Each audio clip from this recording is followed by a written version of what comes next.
এ পর্যায়ে চূড়ান্ত ঘোষণাপত্র অনুমোদন এবং পাঠ করা হবে। নাগরিক ঘোষণাপত্র 2017 চূড়ান্ত খসড়া পাঠ করার জন্য মঞ্চে আমন্ত্রণ জানাচ্ছি বিশিষ্ট উপস্থাপক, সাংস্কৃতিক ব্যক্তিত্ব এবং চলচ্চিত্র অভিনেত্রী মিস মাসুমা রহমান নাবিলাকে। মঞ্চে আরও আসছেন সিপিডির অতিরিক্ত কমিউনিকেশন পরিচালক জনাব ডক্টর আনিস পারভেজ এবং প্ল্যাটফর্মের আহ্বায়ক ডক্টর দেবপ্রিয় ভট্টাচার্য।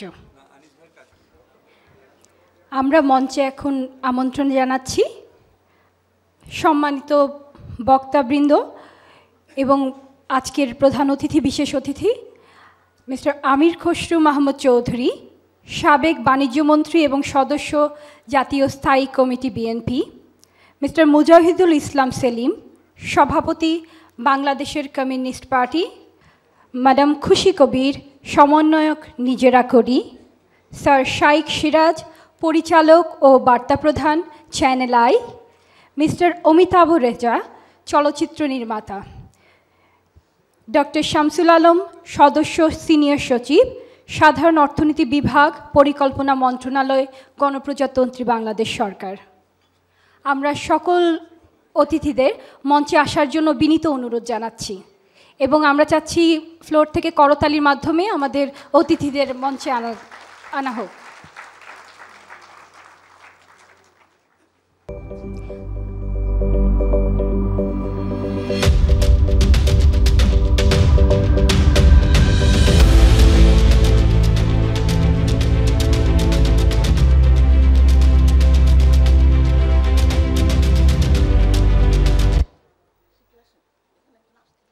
মঞ্চে আমন্ত্রণ জানাচ্ছি শাহিন আনাম ম্যাডামকে, ডক্টর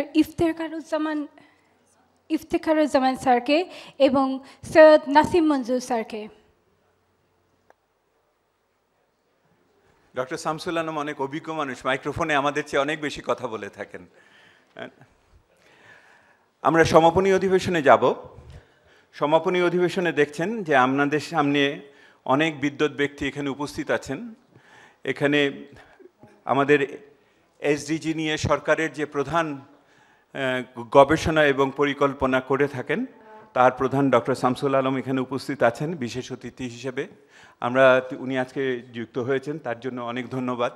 উনি সর্বদাই আমাদের প্ল্যাটফর্মে কাজে আসেন এবং আজকেও এসছেন। আপনারা একবার তালি দিয়ে ওনাকে অভিনন্দন জানান। আমাদের সাথে সম্মানিত বক্তা হিসেবে উপস্থিত আছেন 4 জন। একসাথে আমার সাথে রয়েছেন জনাব আমির খসরু মাহমুদ চৌধুরী। ওনাদের পরিচয় আমি বলছি না, কারণ একাধিক পরিচয় আছে, কোন পরিচয়ে বলে সমস্যা সৃষ্টি করব জানি না। দ্বিতীয়ত আছেন মুজাহিদুল ইসলাম সেলিম। তৃতীয়ত আছেন আমাদের সাথে জনাব শাইখ সিরাজ এবং আছেন অমিতাভ রেজা চৌধুরী। ওনারা 4 জন বাংলাদেশের আর্থ সামাজিক বিষয়, রাজনীতি বাদ দিয়ে ওনারা অনেকেই বলতে পারবেন না, এবং সামগ্রিকভাবে আজকের যে বিষয় কেউ পিছনে থাকবে না বাংলাদেশের এই উন্নয়নের ধারায়, এই জায়গায় মনোযোগ দিয়ে আমাদের সাথে ওনাদের ব্যক্তিগত চিন্তা ভাবনাকে আমাদের সাথে ভাগ করবেন। আর আমার সাথে একই সাথে বক্তা হিসেবে এখানে উপস্থিত আছেন বিশেষ বক্তা হিসেবে খুশি কবির। উনি আমাদের উপদেষ্টা মণ্ডলীর সদস্য আছেন।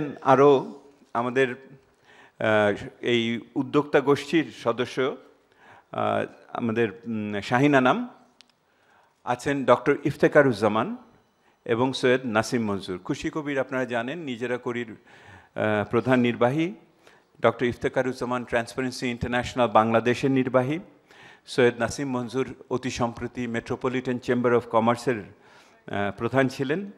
ওনারাও এখানে বক্তব্য দেবেন। আমি ওনাদের বক্তব্য দিয়ে শুরু করব, উদ্যোক্তাদের। তারপরে আমি আজকে আমাদের এই সম্মেলনের ঘোষণাপত্র পাঠ করার জন্য আমরা আমন্ত্রণ জানিয়ে নিয়ে এসেছি বিশিষ্ট সাংস্কৃতিক ব্যক্তিত্ব এবং চলচ্চিত্র অভিনেত্রী। আপনারা জানেন যে এই আজকে যে আয়নাবাজি চলচ্চিত্র আছে তার নায়িকা হিসেবে উনি সুনাম কুড়িয়েছেন, এবং তার পরিচালক অমিতাভ রেজা চৌধুরী আছেন, যিনি আমাদের ওই প্রেরণা চিত্রটি পরিচালনা করেছেন। তো ওনারা বলবেন। তো আমরা নাবিলাকে অনুরোধ করব আজকের ঘোষণাপত্রটি আপনাদের সামনে পাঠ করে শোনানোর জন্য। এই হলো আজকের এই মুহূর্তের বিষয়। আলোচনা একদম শেষে সুনির্দিষ্ট কতগুলি প্রস্তাব যেগুলি সকাল থেকে আমাদের মধ্যে আলোচিত হয়েছে সেগুলি আমি সংক্ষেপে আপনাদের সামনে বলবো। তো আমি আজকে আলোচনার সূত্রপাত করার জন্য আমি শাহিন আনামকে অনুরোধ করছি। শাহিন আনাম উদ্যোক্তাদের একজন, নিজেরা করি নির্বাহী পরিচালক। আমি মাপ চাই। আমি সকাল থেকে বোধহয় এত মানুষের সাথে কথা বলেছি। আমাদের মানুষের জন্য ফাউন্ডেশনের নির্বাহী প্রধান শাহিন আনাম।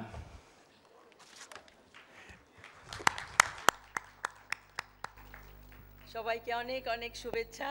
দেবপ্রিয়কে ক্ষমা করলাম কারণ সে এত অপূর্ব সকাল থেকে পরিচালনা করছে এই অনুষ্ঠান, আমাদের এই উদ্যোগের মধ্যমণি, তাই ওকে ক্ষমা করলাম। আর আপনাদের সবাইকে নাগরিক প্ল্যাটফর্মের পক্ষ থেকে আবার ধন্যবাদ, অভিনন্দন, এবং বলেন কেমন লেগেছে আজকে আপনাদের এখানে? অসাধারণ। আমরা যখন 1.5 বছর আগে সবাই মিলে এটা আরম্ভ করলাম, একটা নির্দিষ্ট আমরা অবজেক্টিভ, আমরা উদ্দেশ্য নিয়ে করেছিলাম। আমরা ঠিক এটাই চেয়েছিলাম যে আস্তে আস্তে আমাদের এই কাজের পরিধি বাড়বে, আরও অনেক অনেক সংগঠন আমাদের সঙ্গে সম্পৃক্ত হবে এবং আমরা এই এসডিজি বাস্তবায়ন সবার মুখে, সব জায়গায়, সারা দেশে এটা আমরা ছড়িয়ে দিতে পারবো। কারণ এসডিজি বাস্তবায়ন কিন্তু আমাদের একটা অধিকার। সরকার এটা সই করেছে চুক্তি আমাদের সকলের পক্ষ থেকে। তাই আমাদের সকলের অধিকার এটার বাস্তবায়ন কেমন হচ্ছে সেটা আমরা পর্যবেক্ষণ করি, আমরা দেখি এবং এখানে অংশগ্রহণ করি। কারণ অধিকারের সঙ্গে আমাদের দায়িত্ব চলে আসে এবং এই দায়িত্ব আমাদের ব্যক্তিগত হতে হবে, আমাদের সমষ্টিগত হতে হবে এবং আমাদের প্রাতিষ্ঠানিক হতে হবে। আমরা প্রত্যেকে নিজেদের মধ্যে জিজ্ঞেস করব যে আমরা এসডিজি বাস্তবায়নের আমরা কি করছি। সারাদিন অনেক কথা আপনারা শুনেছেন, এক একটা অধিবেশন হয়েছে, এক একটা আমরা বিভিন্ন জিনিস নিয়ে আলোচনা করেছি। আমাদের এখনও পথ চলা অনেক অনেক দেরি। আজকে সকালে আমি পত্রিকায় পড়লাম যে আমাদের আয়ের যে বৈষম্য, এটা যারা 5% একদম নিচে থাকে বা উপরে থাকে তাদের চাইতে 125 গুণ কম যারা একদম নিম্ন স্তরে আছে, এবং এই বৈষম্য নাকি বাড়ছে। এটা তো আমরা হতে দিতে পারি না। আজকে আমরা কাউকে পেছনে রাখা যাবে না। আমরা বলিষ্ঠ কণ্ঠে আমরা সবাই মিলে বলেছি কাউকে পেছনে রাখা যাবে না। আমরা আগামীতে দেবপ্রিয় আমরা বলতে চাই কাউকে পেছনে রাখা যাবে না, কাউকে পেছনে রাখতে আমরা দেব না।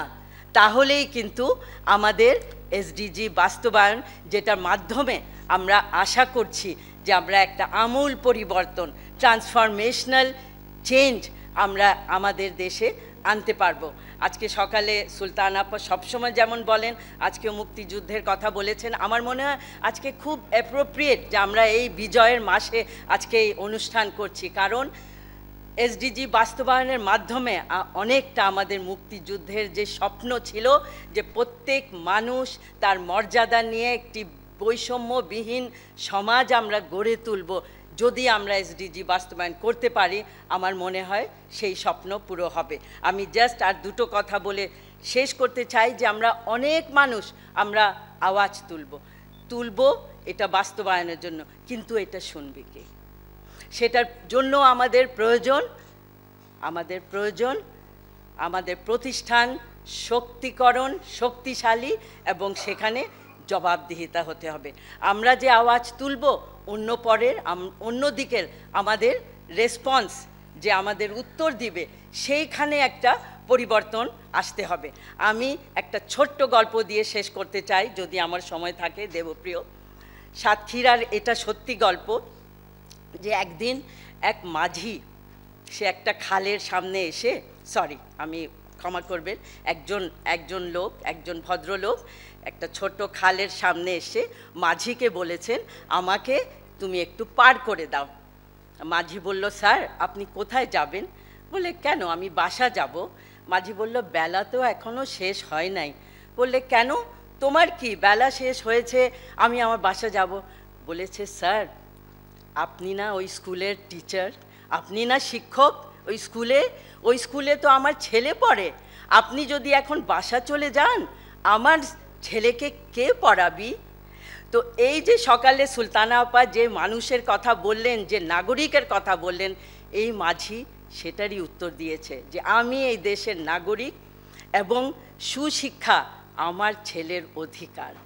আমরা সেই মাঝির মতন প্রত্যেক মানুষের মধ্যে সেই স্বকীয়তা, সেই আত্মবিশ্বাস, সেই সাহস আনতে চাই যে সে দাবি করে বলতে পারবে যে আমার অধিকার ভালোভাবে একটি মর্যাদা সম্পন্নভাবে বেঁচে থাকা। আপনাদের সবাইকে ধন্যবাদ। শাহিন আপাকে ধন্যবাদ তার সুন্দর বক্তব্যের জন্য এবং গল্পটির জন্য বটে। তো আমি এখন ডাকছি ডক্টর ইফতেখারুজ্জামান, ট্রান্সপারেন্সি ইন্টারন্যাশনাল বাংলাদেশের প্রধান নির্বাহী। ইফতেখার ভাই। ধন্যবাদ, সবাইকে শুভেচ্ছা। খুব সংক্ষেপে একটা কথা বলতে চাই, সে হচ্ছে টেকসই উন্নয়ন অভিষ্টের যে মূল মন্ত্র, আমরা যেটাকে বলছি কাউকে পেছনে ফেলে রাখা যাবে না, অথবা কেউ পিছনে থাকবো না আমরা, এটি আজকে আমার নতুন করে আরও জোরালোভাবে উপলব্ধি হলো যে আমাদের বাংলাদেশের সংবিধানের মূল মন্ত্রেরই প্রতিফলন। কারণ আমাদের লাখো শহীদের রক্তের বিনিময়ে পাওয়া যে সংবিধান, সেখানে পরিষ্কারভাবেই সকল নাগরিকের সমান অধিকারের কথা বলা হয়েছে, অর্থাৎ কেউ পিছনে থাকবে না। সেটা আমরা অনেক আগে 46 বছর আগেই বলেছি। অথচ স্বাধীনতা 46 বছর পর আন্তর্জাতিক একটা প্রেক্ষিতে আমরা নতুন করে বলতে হচ্ছে আমরা কাউকে পিছনে রাখবো না। আমি নৈরাশ্যবাদী না, আমি আশাবাদী মানুষ। তারপরেও আমাকে বলতে হয় যে আমরা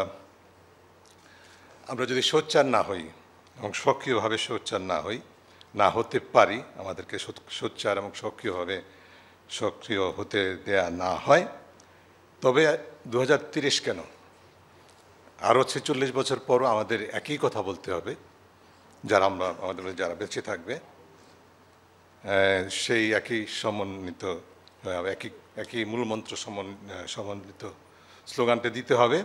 পসিবলি কোনো আরও বেশি আকর্ষণীয় কোনো শব্দ চয়ন করে সেই জায়গায় আমরা পৌঁছাতে পারবো কিনা ঠিক জানি না। কেন বলছি? কারণ হচ্ছে যে কাউকে পিছনে রাখা যাবে না যখন আমরা বলছি, অথচ যারা পিছিয়ে আছে আমরা সবাই জানি, এই ঘরের ভিতরে যারা আজকে সারাদিন কথা বলেছি, দেখেছি, আমাদের ছবিটাতে আমরা দেখেছি, তাদের নিয়মিত অধিকার হরণ হচ্ছে। তিনি নারী হন, শিশু হন, গৃহকর্মী হন, ধর্মীয় বা লৈঙ্গিক পরিচয়ের ভিত্তিক সংখ্যালঘু হন, প্রতিবন্ধী বা আদিবাসী হন। শুধু তাই নয়, অধিকার হরণ হচ্ছে, শুধু সেটাই নয়, পাশাপাশি তাদের সংখ্যার অবমূল্যায়ন করা হচ্ছে, যেমন প্রতিবন্ধীদের ক্ষেত্রে, তাদের অস্তিত্ব স্বীকার করা হচ্ছে, যেমন আদিবাসীদের ক্ষেত্রে। বাংলাদেশে আদিবাসী নেই, কারণ আদিবাসী নেই এটা প্রতিষ্ঠা করতে পারলে বাংলাদেশে আদিবাসীদের অধিকার হরণ হয় না, এটাও প্রতিষ্ঠা করা যাবে। শুধু তাই নয়, ভিন্নমতের প্রতি অসহিষ্ণুতার কারণে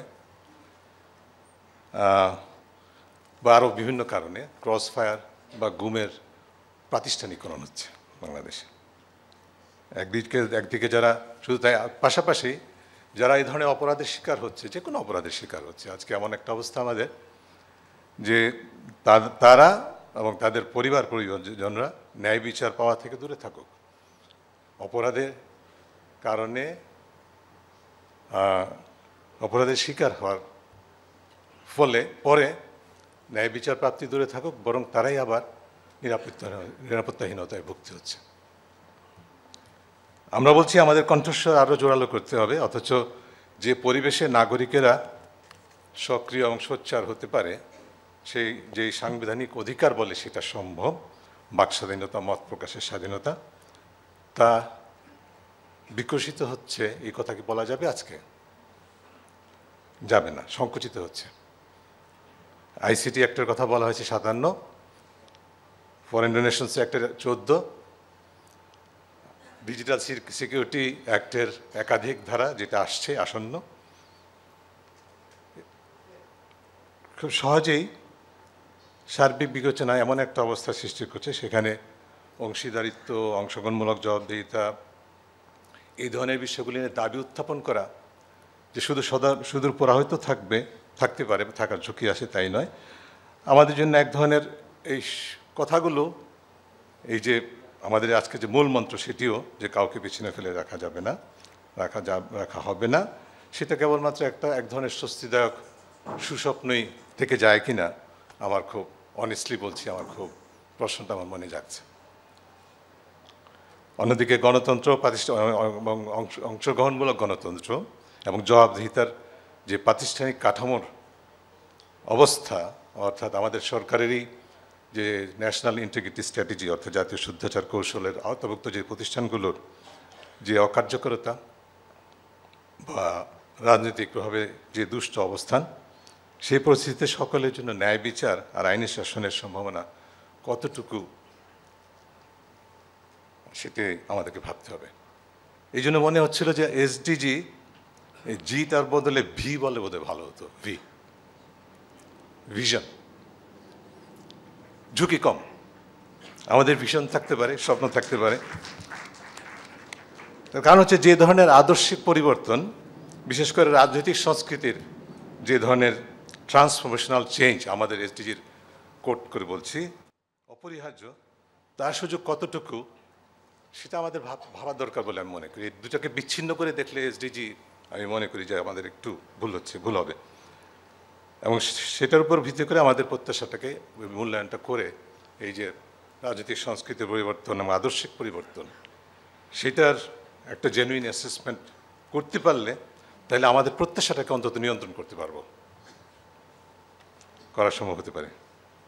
এবং যে ধরনের অংশগ্রহণ বা যে ধরনের ন্যায্যতা, ন্যায় বিচার, স্বচ্ছতা, জবাবদিহিতার কথা বলছি আমরা, তার জন্য আমরা কতটুকু প্রস্তুত, এবং যেটি বললাম যে আমাদের রাজনৈতিক সংস্কৃতি, আমাদের আইনের শাসন বিষয়ে আমাদের যে ধারণা, আমাদের প্রাতিষ্ঠানিক কাঠামোতে যে ধরনের অবক্ষয়, তার উপর ভিত্তি করে আমি বেশিরভাগ গোলগুলোর বেশিরভাগ সূচককে স্বপ্ন হিসেবেই দেখতে চাই।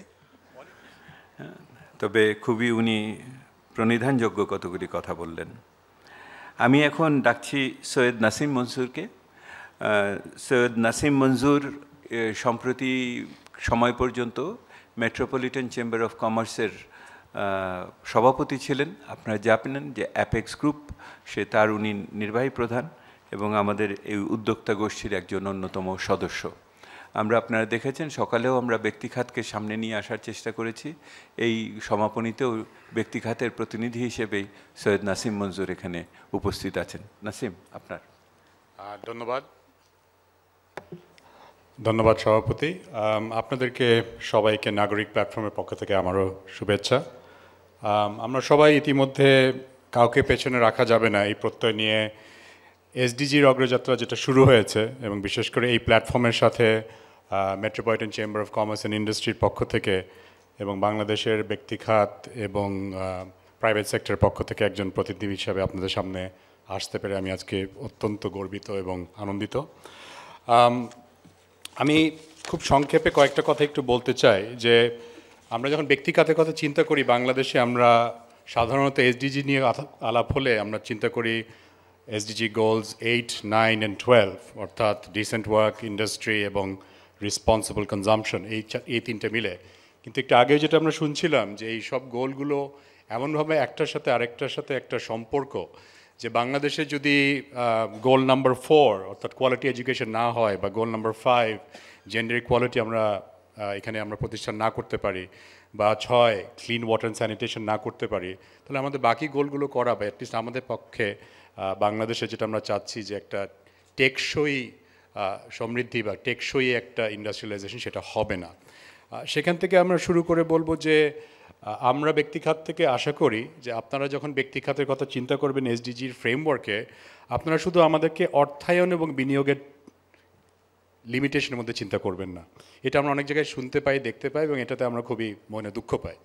কারণ আমরা মনে করি যে আমরা অবশ্যই বাংলাদেশের ব্যক্তিখাত হিসাবে বাংলাদেশের অর্থনীতির একটা আমরা মনে করি চালিকা শক্তি, এবং আমরা চেষ্টা করছি আরও বেশি হওয়ার জন্য। কিন্তু বাংলাদেশের আজকে যেই অর্থনীতির যেই অবস্থা, এবং বিশেষ করে আন্তর্জাতিক প্রতিদ্বন্দ্বিতার যেই অবস্থা, এবং বাংলাদেশে ব্যবসা করার বা উৎপাদন করার যেই খরচ এবং যেই প্রক্রিয়া, এগুলো কিন্তু ক্রমশ আমাদের উৎপাদন করা এবং প্রতিযোগিতায় টিকে থাকার ক্ষমতাটা আমাদের হ্রাস হয়ে যাচ্ছে। এবং তার ওপরে অবশ্যই এসডিজি আমরা যেটা একটু আগে ইফতেখার ভাই বললেন যে একটা ভিশন, যেটা আমরা অবশ্যই এটা আমরা রূপান্তরিত করে বাস্তবায়ন করতে চাই, কিন্তু এটা যেন আমাদের আবার এই কর্মসংস্থান ক্রিয়েট করার যে অবস্থাটা বা আমাদের দেশের অর্থনীতিকে একটা পর্যায়ে নিয়ে যাওয়া, এটার জন্য যেন একটা বাধা না হয়ে যায়। দ্বিতীয় যেটা আমরা মনে করি যে প্রাইভেট সেক্টর একা, অর্থাৎ ব্যক্তিখাত একা এই কাজটা অবশ্যই করতে পারবেন না। এখানে সরকার এবং আমাদের সার্বজনিক সবার একটা সহযোগিতা এবং অবশ্যই একটা বিনিয়োগ লাগবে। বিনিয়োগটা শুধু অর্থের বিষয় না, বিনিয়োগটা লাগবে আপনার সময় এবং সচেষ্টার সঙ্গে। আমরা তিনটে জায়গায় আমরা মনে করি ব্যক্তিখাত থেকে আপনাদের সামনে আমাদের মূল বক্তব্যটা পেশ করতে চাই। প্রথম হচ্ছে যে বাংলাদেশের যে সীমিত প্রাকৃতিক সম্পদ, সেটা আমরা মনে করি তিনটে। একটা হচ্ছে মাটি, আরেকটা হচ্ছে পানি, এবং আরেকটা হচ্ছে বাতাস। এই তিনটে প্রাকৃতিক সম্পদ যদি আমাদের আরও এফিশিয়েন্টলি ব্যবহার করতে হয়, আমাদের বাংলাদেশে আমরা যেসব উৎপাদন প্রক্রিয়া এবং যেসব উৎপাদন প্রসেস এবং যেই প্রযুক্তি অর্থাৎ টেকনোলজি ব্যবহার করি, এগুলোকে আমাদের আরও ত্বরান্বিত করতে হবে এবং আরও নতুন নতুন প্রযুক্তি আনতে হবে। সেখান থেকে কিন্তু আপনার যে গোলের কথা বলা হলো, একটা কনজামশনের গোল বা প্রোডাকশন গোল, সেটা আমরা অ্যাচিভ করতে পারবো। দ্বিতীয় হচ্ছে, যদি এটা বলা আমার জন্য ভীষণই ভয়ঙ্কর, এখানে শেখ সিরাব সাহেব আছেন, তারপরেও খাদ্য নিয়ে কথা বলছে। খাদ্য উৎপাদন এবং খাদ্য পরিবহন এবং খাদ্যের যে সাপ্লাই চেইন, সেখানে কিভাবে আমরা অপচয় হ্রাস করতে পারি, সেখানে আমরা কিভাবে এফিসিয়েন্সি বাড়াতে পারি, এটা নিয়েও কিন্তু আমরা মনে হয় ব্যক্তিখাত থেকে আমরা কাজ করতে পারি।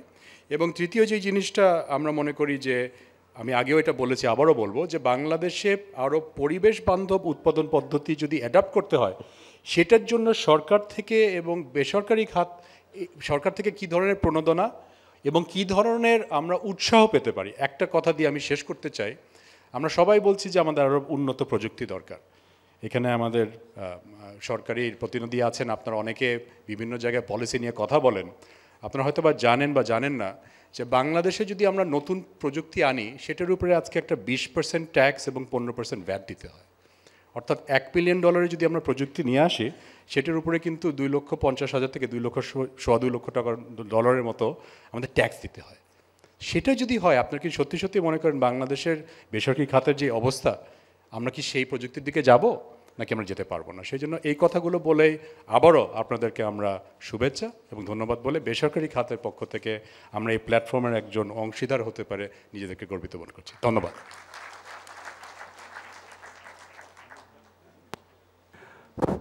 ধন্যবাদ নাসিম। আপনারা খেয়াল করে থাকবেন, নাসিম একটা কিন্তু খুবই গুরুত্বপূর্ণ কথা বলেছেন, অনেক কথার ভারী কথার মাঝখানে সেটা বলেছেন যে আমাদের এমন কিছু করা উচিত না, যে আমরা জানি যেহেতু একটি অভীষ্ট আরেকটি অভীষ্টের সাথে যুক্ত, এখানে কোনোটা করতে গিয়ে কোনোটাতে ছাড় দেওয়ার প্রশ্ন আসতে পারে, অথবা কোনোটার সাথে কোনোটার আবার যুক্ত হয়ে অতিমাত্রায় ভালো ফলাফলও হতে পারে।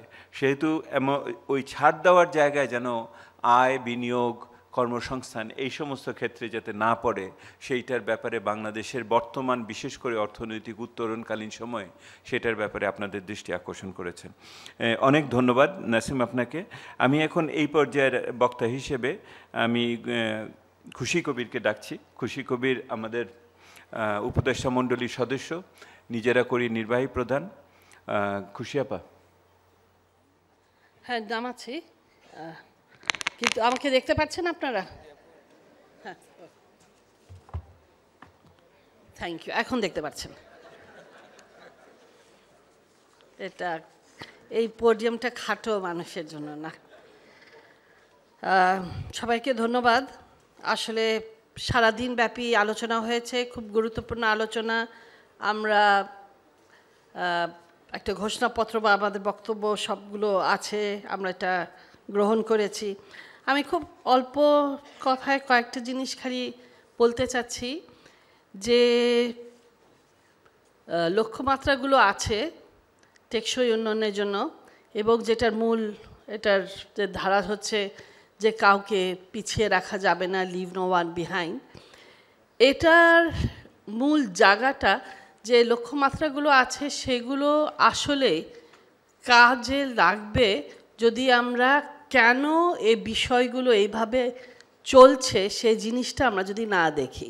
আমার কাছে মনে হয় এই মূল জায়গায়, মৌলিক জায়গায় যাওয়াটা আমাদের খুবই প্রয়োজন। শ্রেণী, লিঙ্গ, জাতি, ধর্ম, চিন্তার যে স্বাধীনতার এগুলোর যে পার্থক্যগুলো আছে, বৈষম্য আছে, সেটা হলো আমাদের কাঠামোগত একটা বৈশিষ্ট্যর কারণে এটা হচ্ছে। এখানে কোনো প্রশ্ন তোলা হচ্ছে না যে শোষণ কিভাবে হচ্ছে, এখানে ধরে নেওয়া হচ্ছে যে লিভ নো ওয়ান বিহাইন্ড, কিন্তু কত বিহাইন্ড লিভ করব না, কত পেছনে রাখবো না, কতটুকু বৈষম্য রাখবো না, যেটা শাহীন প্রথমেই বলল যে আমাদের উন্নতি হচ্ছে দেশের, অনেক কিছু জায়গায় আমরা বাড়ছি, কিন্তু আমাদের বৈষম্যর মাত্রাটা অনেক বেশি বেড়ে যাচ্ছে। তো এই বেশি বেড়ে যাচ্ছে কারণটা হচ্ছে আমরা বৈষম্যর কারণটার জায়গায় আমরা হাত দিচ্ছি না। আমার মনে হয় এই জায়গাটা আমাদেরকে অবশ্যই নজরে রাখতে হবে, নাহলে শুধুমাত্র প্রত্যেকটা লক্ষ্যকে আমরা দেখে আলাদা করে দেখে যদি দেখি সেখানে আমরা সমতা আনতে পারবো না। সমতার কথাটা লেখা নাই, সমতাটা লেখা আছে সে নারী সমতা ইত্যাদি, কিন্তু আমরা এখানে নিয়ে আসতে চাচ্ছি যে সার্বিকভাবে কাঠামোগত বিষয়। এখানে শোষণ বন্ধ করার প্রক্রিয়াটার কোনো কিছু লেখা নাই, যেটা আমাদেরকে আনতে হবে। শোষণ বন্ধ করার প্রক্রিয়াটা অবশ্যই, এটা না আসলে তাহলে কেউ না কেউ পিছিয়ে থাকবে। নারীদের ব্যাপারে যেটা হলো যে পিতৃতন্ত্র যেভাবে আঁকড়িয়ে ধরেছে, সেই জায়গাটা আমি যদি না আঘাত করি, এটা যদি আমি না নিয়ে আসি সামনে, আমরা কিন্তু নারীকে সমতা, নারীর সমতা আপনি আপনি আসবে না, শুধু সুযোগ করে দিলে আসবে না। আমার মূল জায়গা কেন এগুলো হচ্ছে সেটা।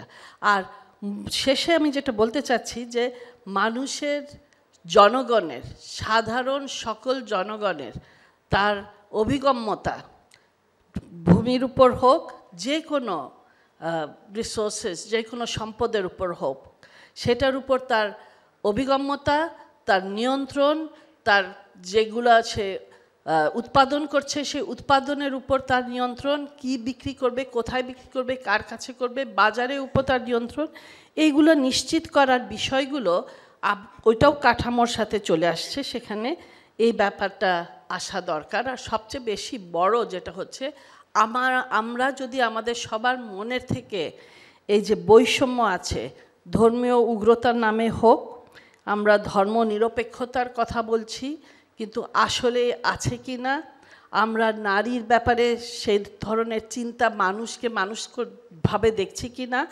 কারণ সবচেয়ে বেশি যেটা মনে হয় ইফতিখারুজ্জামান খুব স্পষ্টভাবে বলেছে যে আইনের শাসনের যে দুর্বলতা, আমি এই সব দুর্বলতা আসছে, আমি আমার মানসিকতার কারণটা কি, আমি মানুষ হিসাবে সবাইকে গ্রহণ করতে পারছি কি না, এই জায়গায় আমরা দেখছি না, দেখেই আমরা এই বিষয়গুলো চলে আসছে।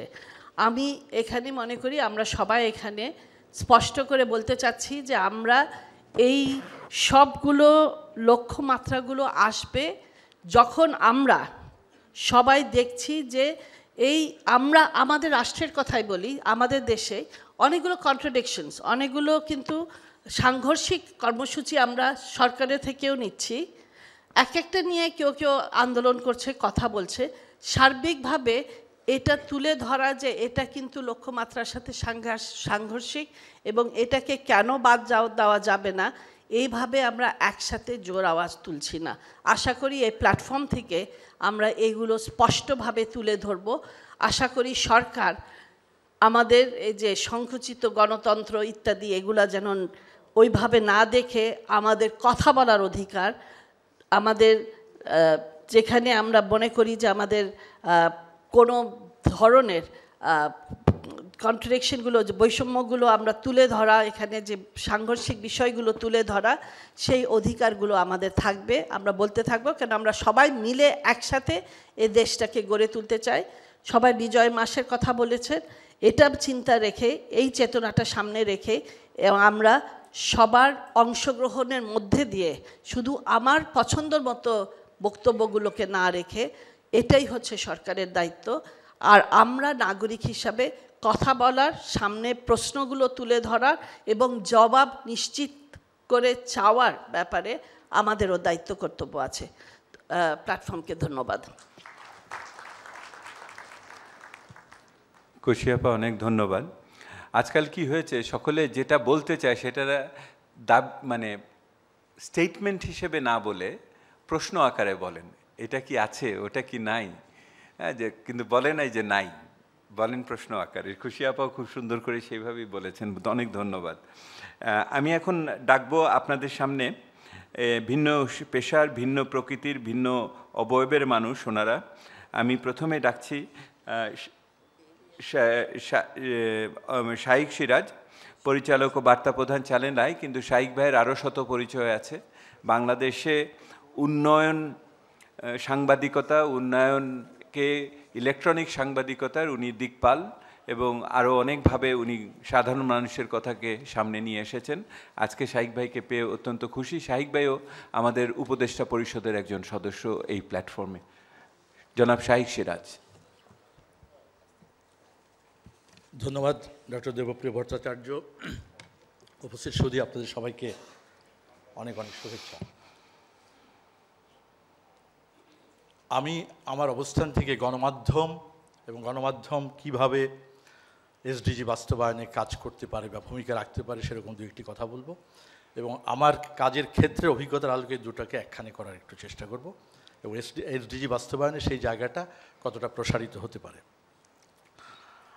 কোনো সন্দেহ নাই, গণমাধ্যম এসডিজি বাস্তবায়নে অনেক শক্তিশালী ভূমিকা রাখবে, অতীতেও রেখেছে, সামনেও রাখবে। তবে গণমাধ্যমের সাথে এই প্ল্যাটফর্মের একটা খুবই শক্তিশালী যোগাযোগ দরকার বলে আমি মনে করি। কারণ আমি নিজে দেখেছি এসডিজি এই ইস্যুটা নিয়ে গণমাধ্যমে যারা কাজ করে তাদেরই খুব সুস্পষ্ট ধারণা নেই। তৃণমূল পর্যায়ের কথা যদি বলি তাহলে তো অনেক দূরের বিষয়। এসডিজি বাস্তবায়নে গণমাধ্যমের জন্য যে নাগরিক প্ল্যাটফর্ম এবং আমরা যারা কাজ করছি এবং অন্যান্য যারা যে সমস্ত প্ল্যাটফর্মগুলো এসডিজি বাস্তবায়নের কাজ করছে তাদের সাথে একটা সুসম্পর্কের খুব দরকার। এবং সুসম্পর্কটা এই অর্থে, সুসম্পর্ক মানে আমি বলছি না যে কারোর সাথে সম্পর্ক খারাপ, অর্থাৎ এগুলোর যোগসূত্রটা খুব দুর্বল। প্রচুর ট্রেনিংয়ের দরকার আছে বলে আমি মনে করি। গণমাধ্যমের মানুষদের সাথে গণমাধ্যমের বিষয়ভিত্তিক জার্নালিজমের খুবই দুর্বল অবস্থা আমাদের দেশে, এবং ইনভেস্টিগেটিং জার্নালিজম একেবারেই সুশাসনের কথা বলা হচ্ছে এসডিজির প্রথম জায়গায়, কিন্তু সুশাসনটা গণমাধ্যম তার নিজের জায়গা থেকে সুশাসন কি প্র্যাকটিস করে কি না এটা আমি নিজেকেই অনেক সময় প্রশ্ন করি, ভালো উত্তর খুঁজে পাই না। বাট এসডিজি বাস্তবায়নের ক্ষেত্রে গ্রাম পর্যায়ে সাধারণ মানুষের যে সমস্ত কাজগুলো আমি দেখেছি, তারা হয়তো বোঝে না এসডিজিটা কী, কিন্তু তারা তাদের মতো করে কাজ করে যাচ্ছে। যেমন ধরুন, আমি যদি খুব সহজভাবে বলি যে বাংলাদেশের প্রত্যেকটা মানুষকে আমার কাছে মনে হয় একজন উদ্যোক্তা। আজকে এমডিজি তো বাস্তবায়ন হয়েছে, আমাদের খাদ্যের স্বয়ংবরতা এসছে, মাছ উৎপাদন, সবজি উৎপাদন, ফসল উৎপাদনের ক্ষেত্রে দারুণ একটা ভালো দিক আমরা দেখতে পাচ্ছি। সব সেই জায়গাগুলো থেকে এই মানুষগুলো স্ব-উদ্যোগী হয়েই করেছে। আজকে শহরের কথাই যদি বলেন, দেখেন যেখানে ট্রাফিক জ্যাম হয়, একটা সাধারণ মানুষ 10 বোতল পানি নিয়ে এগিয়ে যায়, কারণ সে জানে এটা বিক্রি করতে পারবে। তো সে তো একজন স্ব-উদ্যোক্তা, তাকে তো এটাকে বলে দেয়নি। তো এই যে মানুষগুলো, এই মানুষগুলোকে একটা প্রপার গাইডে পরিচালিত করা আমি যেটা বুঝি, এবং সেই গাইডেন্সের জন্য সুশাসন, মিডিয়া, সরকার সবার একসাথে কাজ করাটা খুব দরকার। আমার কাছে যে জিনিসটাকে আমি গুরুত্ব দেব সেটা হচ্ছে, দেখেন যে বাংলাদেশে গ্রামীণ জনগোষ্ঠী যদি আমি ধরি, সবচেয়ে বৃহৎ জনগোষ্ঠী তো গ্রামীণ জনগোষ্ঠী। সেই মানুষগুলোর প্রধান পেশা হচ্ছে মূলত কৃষি। আজকে কৃষির যে উন্নয়নটি ঘটেছে, আগামীর কৃষির উন্নয়নের জন্য 2 নম্বরে বলা হচ্ছে এসডিজির যে ক্ষুধা মুক্তি, অন্যদিকে বলা হচ্ছে যে টেকসই কৃষি এবং নিউট্রিশন। এই বিষয়গুলোর সাথে 16 নম্বর এসডিজির ইস্যুতে যদি আমরা আনি যে মিডিয়া, দুটোকে একখানি করতে পারলে এটার একটা বিশাল সফলতা আসবে। আগামীর কৃষিটা প্রযুক্তিভিত্তিক কৃষি। নাসির মঞ্জুর বলে গেলেন যে আমাদের উৎপাদনে অনেক অংশ নষ্ট হয়, কৃষি যান্ত্রিকীকরণ ছাড়া এগুলোকে রিকভার করা সম্ভব না। অন্যদিকে আমাদের কৃষির বাজেট একটা বিশাল শক্তিশালী বাজেট হওয়া দরকার। রিসার্চ অসম্ভব দুর্বল। আগামীতে আসছে যে বিষয়টা সবচেয়ে বিপর্যস্ত করবে, ক্লাইমেট চেঞ্জ। এই সবগুলো একখানে মিলিয়ে যখন হবে তখন এটার সফল বাস্তবায়ন সম্ভব, এবং সেই জায়গায় মিডিয়া একটা প্রচণ্ড শক্তিশালী রোল প্লে করতে পারে। আপনাদের সবাইকে অনেক অনেক ধন্যবাদ। একটা হাততালি দেবেন। শাইক ভাইকে ধন্যবাদ। শাইক ভাই গণমাধ্যমের সাথে এই প্ল্যাটফর্ম এবং তার সাথে এসডিজি যে সম্পর্ক সুন্দরভাবে তুলে ধরলেন, আমরা সেটা নিঃসন্দেহে বিবেচনার ভিতরেই রাখবো এবং ওনার এই পরামর্শ খুবই কাজ দিবে আমাদের। আর এই পর্যায়ে আমি ডাকছি অমিতাভ রেজা, চলচ্চিত্র শিল্পী, বিজ্ঞাপন চিত্রের বাংলাদেশের অন্যতম পথিকৃৎ এবং পুরোধা ব্যক্তিত্ব, এবং সাম্প্রতিককালে ওনার ব্যবসা সফল আয়নাবাজি ছবিটি আপনারা দেখেছেন, এবং কিন্তু আজকের জন্য ওনার সবচেয়ে বড় পরিচয় আপনারা যে 3 মিনিটের যে প্রেরণা চিত্রটি দেখলেন, এটি ওনার পরিচালনায় তৈরি হয়েছে। তো আমি এখন অমিতাভ রেজাকে ডাকছি তার বক্তব্য দেওয়ার জন্য।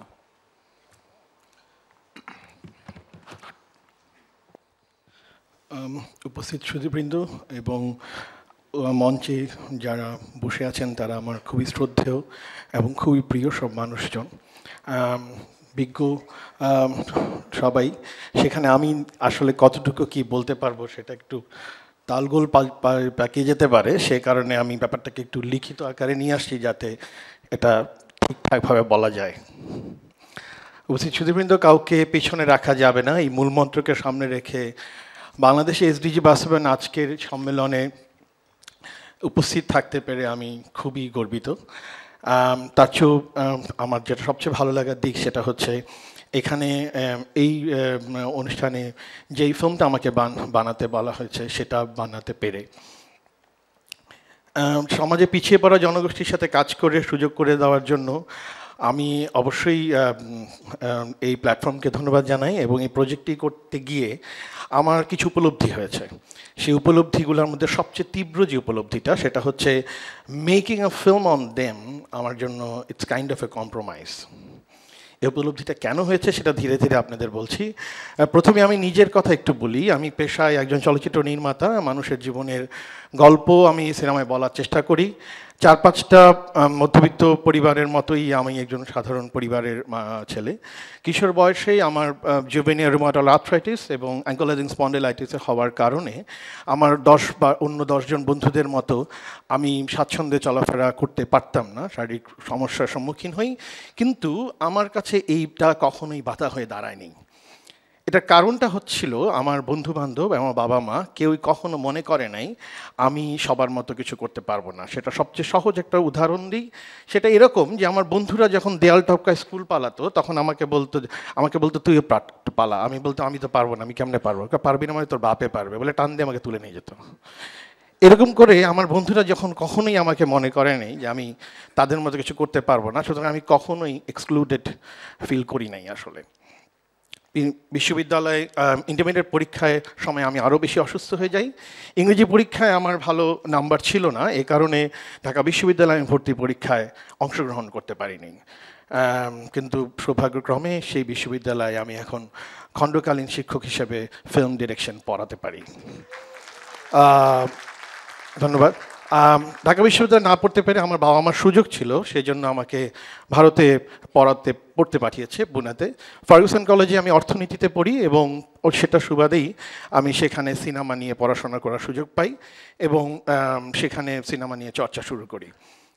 এবং এই সিনেমা নিয়ে চর্চা এবং সব কিছু থেকেই আমি জানতে পারি যে আমি আসলে কি করতে চাই, আমি আসলে সিনেমা বানাতে চাই। কিন্তু আমার মধ্যে এই বিশ্বাসটা কেন হলো?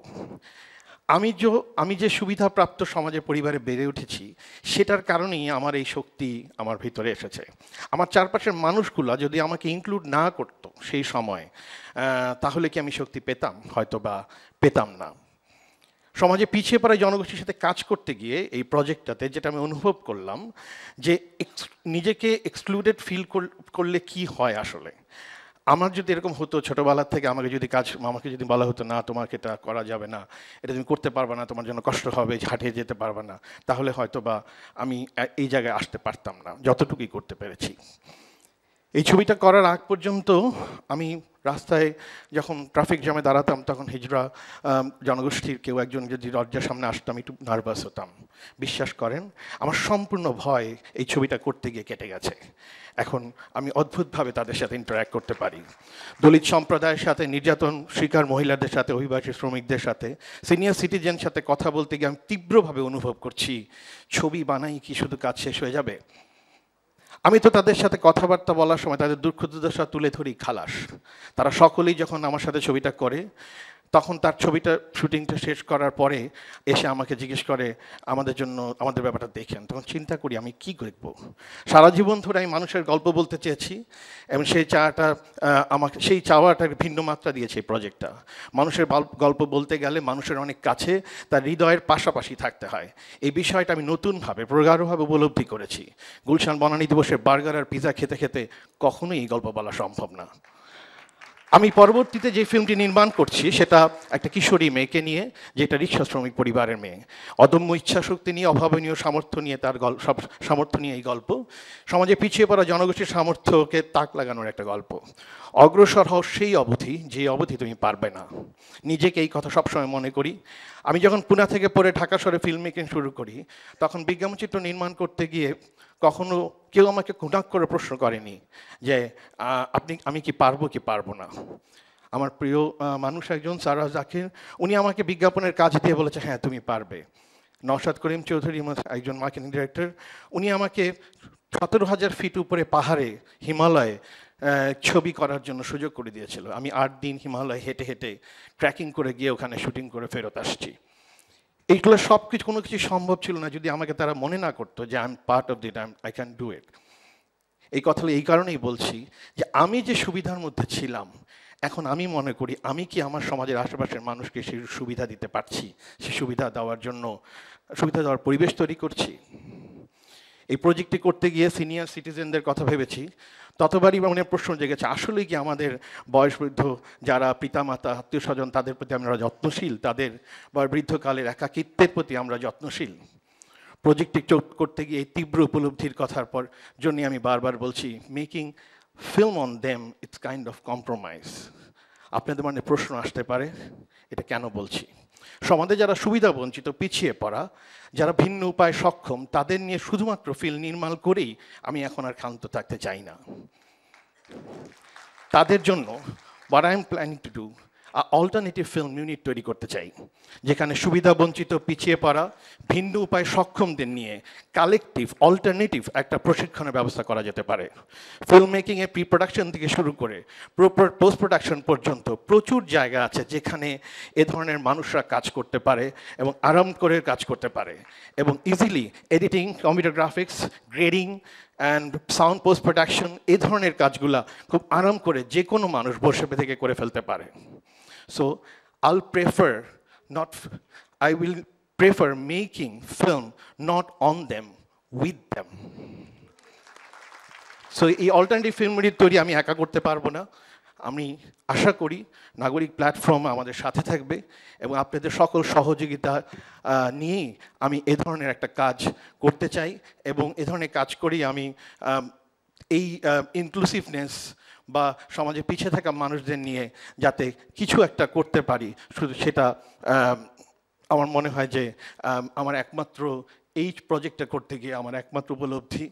এবং শেষ মুহূর্তে শুধু একটা কথাই বলে যেতে চাই যে এই বিশ্বকে এই শিশুর বাসযোগ্য করে যাব আমি, নবজাতকের কাছে আমার অঙ্গীকার। তারপর আমার দেহের রক্তে নতুন শিশুকে করে যাব আশীর্বাদ, তারপর হব ইতিহাস। ধন্যবাদ সকলকে। অনেক ধন্যবাদ জনাব অমিতাভ রেজা আপনার উদ্দীপনাময় এবং আপনার কমিটমেন্টের প্রকাশের জন্য।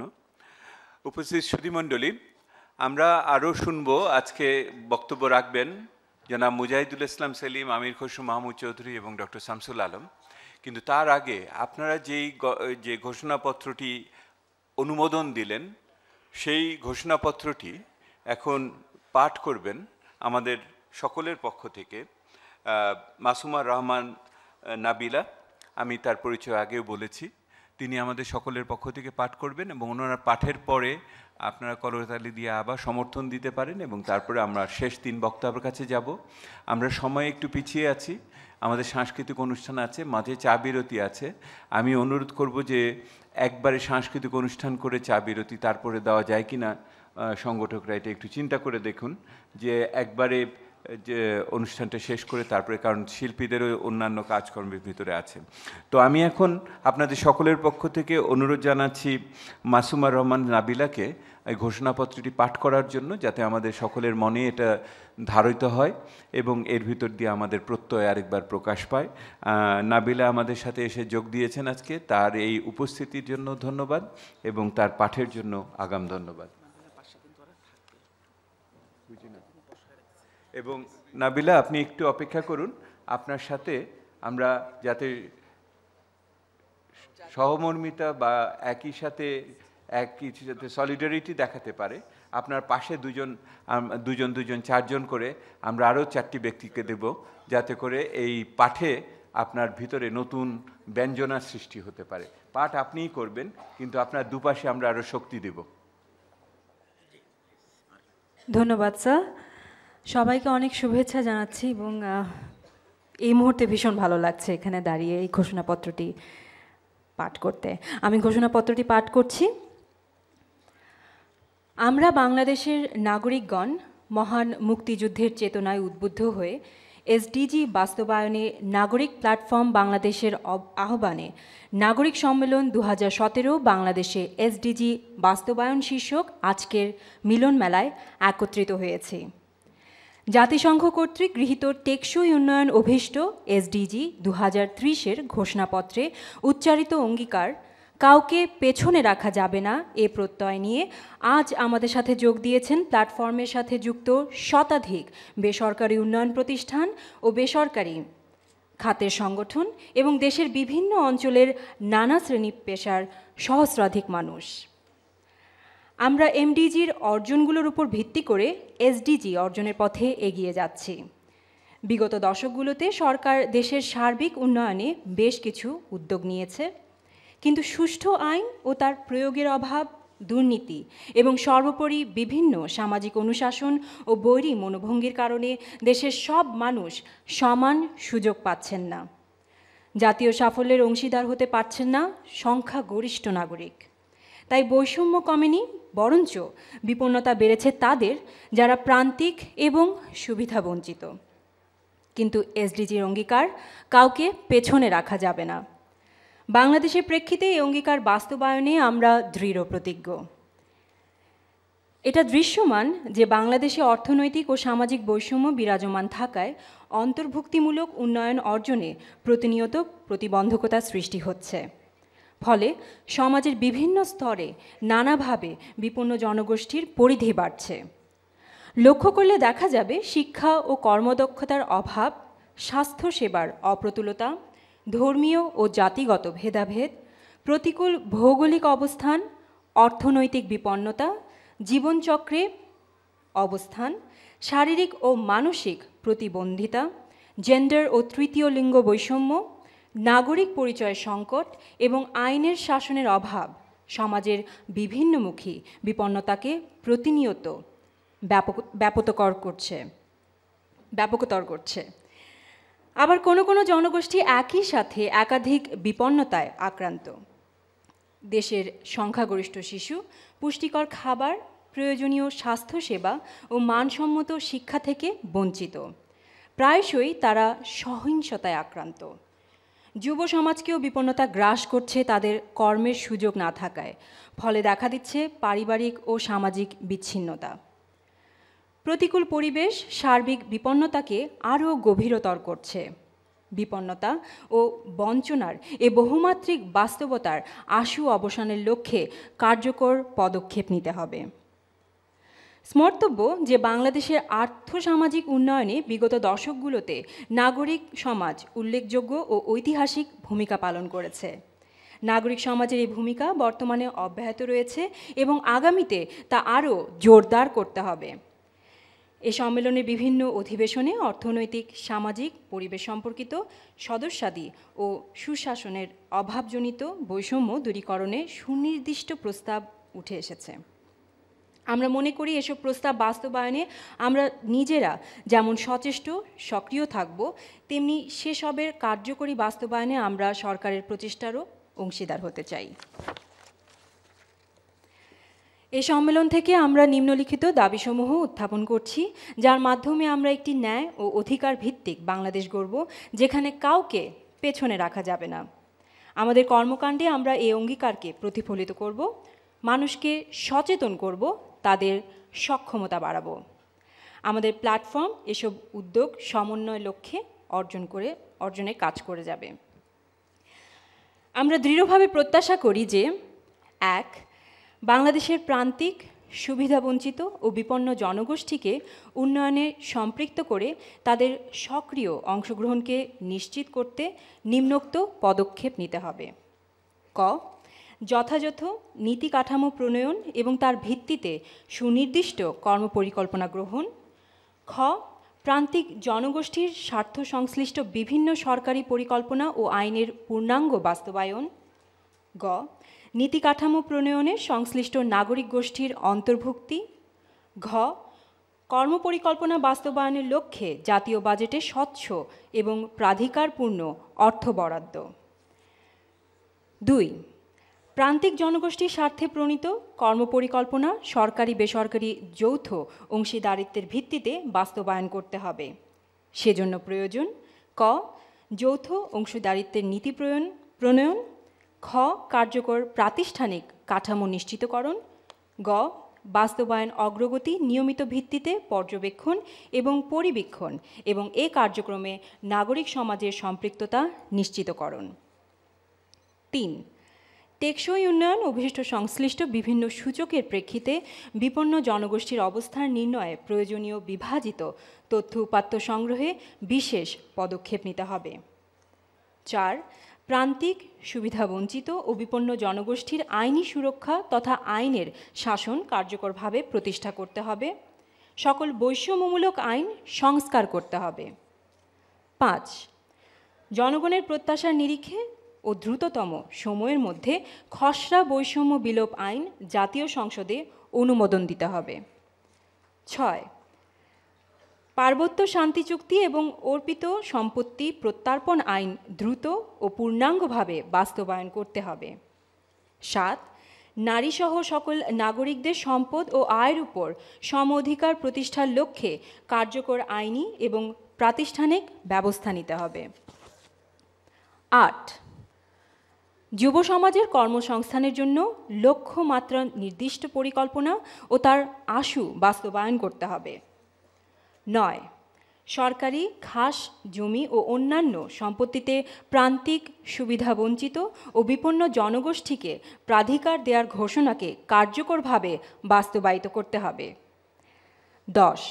সমাজের বিপন্ন জনগোষ্ঠীর স্বার্থে প্রণীত বিশেষ আইন নীতিসমূহ, যেমন বাংলাদেশ শ্রম সংশোধিত আইন ২০১৩, প্রতিবন্ধী ব্যক্তির অধিকার ও সুরক্ষা আইন ২০১৩, দুর্যোগ ব্যবস্থাপনা আইন ২০১২, জাতীয় নারী উন্নয়ন নীতি ২০১১, জাতীয় শিশু নীতি ২০১১, জাতীয় শিক্ষানীতি ২০১০, জাতীয় স্বাস্থ্যনীতি ২০১১, জাতীয় শিশু শ্রম নির্মূল নীতি ২০১০, উপকূলীয় অঞ্চল নীতি ২০০৫, জাতীয় দুর্যোগ ব্যবস্থাপনা পরিকল্পনা ২০১০-১৫, ক্ষুদ্র নৃগোষ্ঠী সাংস্কৃতিক প্রতিষ্ঠান আইন ২০১০ কার্যকরভাবে বাস্তবায়ন করতে হবে। ১১. গণমাধ্যমের স্বাধীনতা এবং তথ্যে সকলের অধিকার নিশ্চিত করে নাগরিক সমাজের জন্য মুক্ত চিন্তার সুযোগ সৃষ্টি করতে হবে। ১২.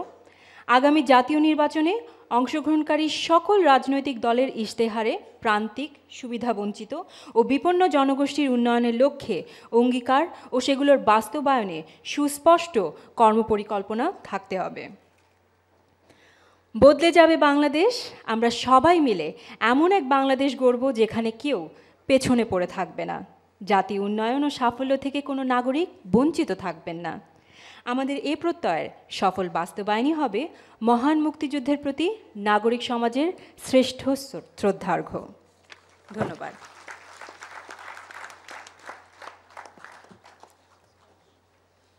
আপনাদের সমর্থন ভালো আছে তো? তালিতে তো বোঝা গেল না।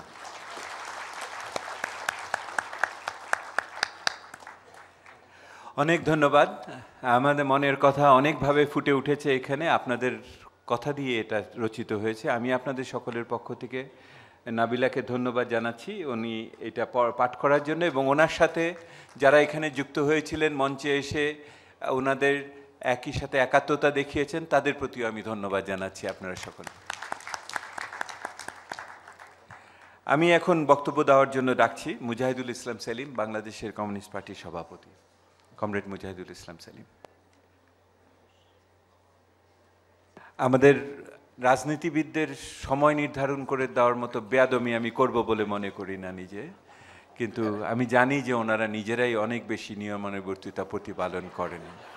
হ্যাঁ, এবং ধন্যবাদ দেবপ্রিয় ভট্টাচার্য। আপনি নিশ্চিত থাকতে পারেন যে সেইটুক বিবেচনা বোধ এবং কাণ্ডজ্ঞান অন্তত আমার আছে, কেননা ছোটোবেলা থেকে আপনি আমাকে চেনেন, আমিও আপনাকে চিনি। আমি আজকে আমার আনন্দ প্রকাশ করছি যে এলজিডি বাস্তবায়ন নাগরিক প্ল্যাটফর্মের উদ্যোগে আয়োজিত এই নাগরিক সম্মেলনে উপস্থিত থাকতে পেরে সেই আনন্দ প্রকাশ আমি শুরুতে করতে চাই। কিন্তু আমার দুঃখ যে সারাদিন ধরে যে আলোচনাগুলো হলো সেখানে আমি থাকতে পারলাম না। অনেক মূল্যবান কথা আমি জানতে পারতাম, বোঝার চেষ্টা করতে পারতাম, হয়তো কিছু কিছু ক্ষেত্রে আমি মন্তব্য করার সুযোগও আমার থাকতো। সেই সুযোগ পরবর্তীকালে কোনো সময় আমি পাবো, এটা একান্তভাবে আমি আশা পোষণ করছি। হয়তো সব কথার সঙ্গে আমি একমত হতে পারবো না, এবং যেই ঘোষণা এখানে আমরা সবাই মিলে অনুমোদন করলাম, সাধারণভাবে আমি এটার সঙ্গে একমত হলেও এটার কয়েকটা জায়গায় আমার গুরুতর দ্বিমত আছে। সেই আলোচনায় যাওয়ার সুযোগ এবং সময় এখানে নাই। কিন্তু একবারে অন্তর থেকে আমি বলছি, যেই স্লোগানকে ভিত্তি করে আজকের এই আপনাদের অধিবেশন হচ্ছে, যে কাউকে পেছনে রাখা যাবে না, কেউ পেছনে থাকবে না, আমি 16 আনা এই স্লোগানের সঙ্গে একমত। এই স্লোগান দেওয়ার ভেতর দিয়ে কিন্তু আমরা এই প্রেমিস দিয়ে শুরু করছি যে কেউ কেউ পেছনে আছে। আসলে কেউ কেউ না, অনেকেই, সত্য কথা বললে অধিকাংশই পেছনে পড়ে আছে। এবং এই ঘোষণার ভেতরেও আপনারা বলেছেন দেশের সব মানুষ সমান সুযোগ পাচ্ছে না, জাতীয় সাফল্যের অংশীদার হতে পারছে না সংখ্যাগরিষ্ঠ নাগরিক।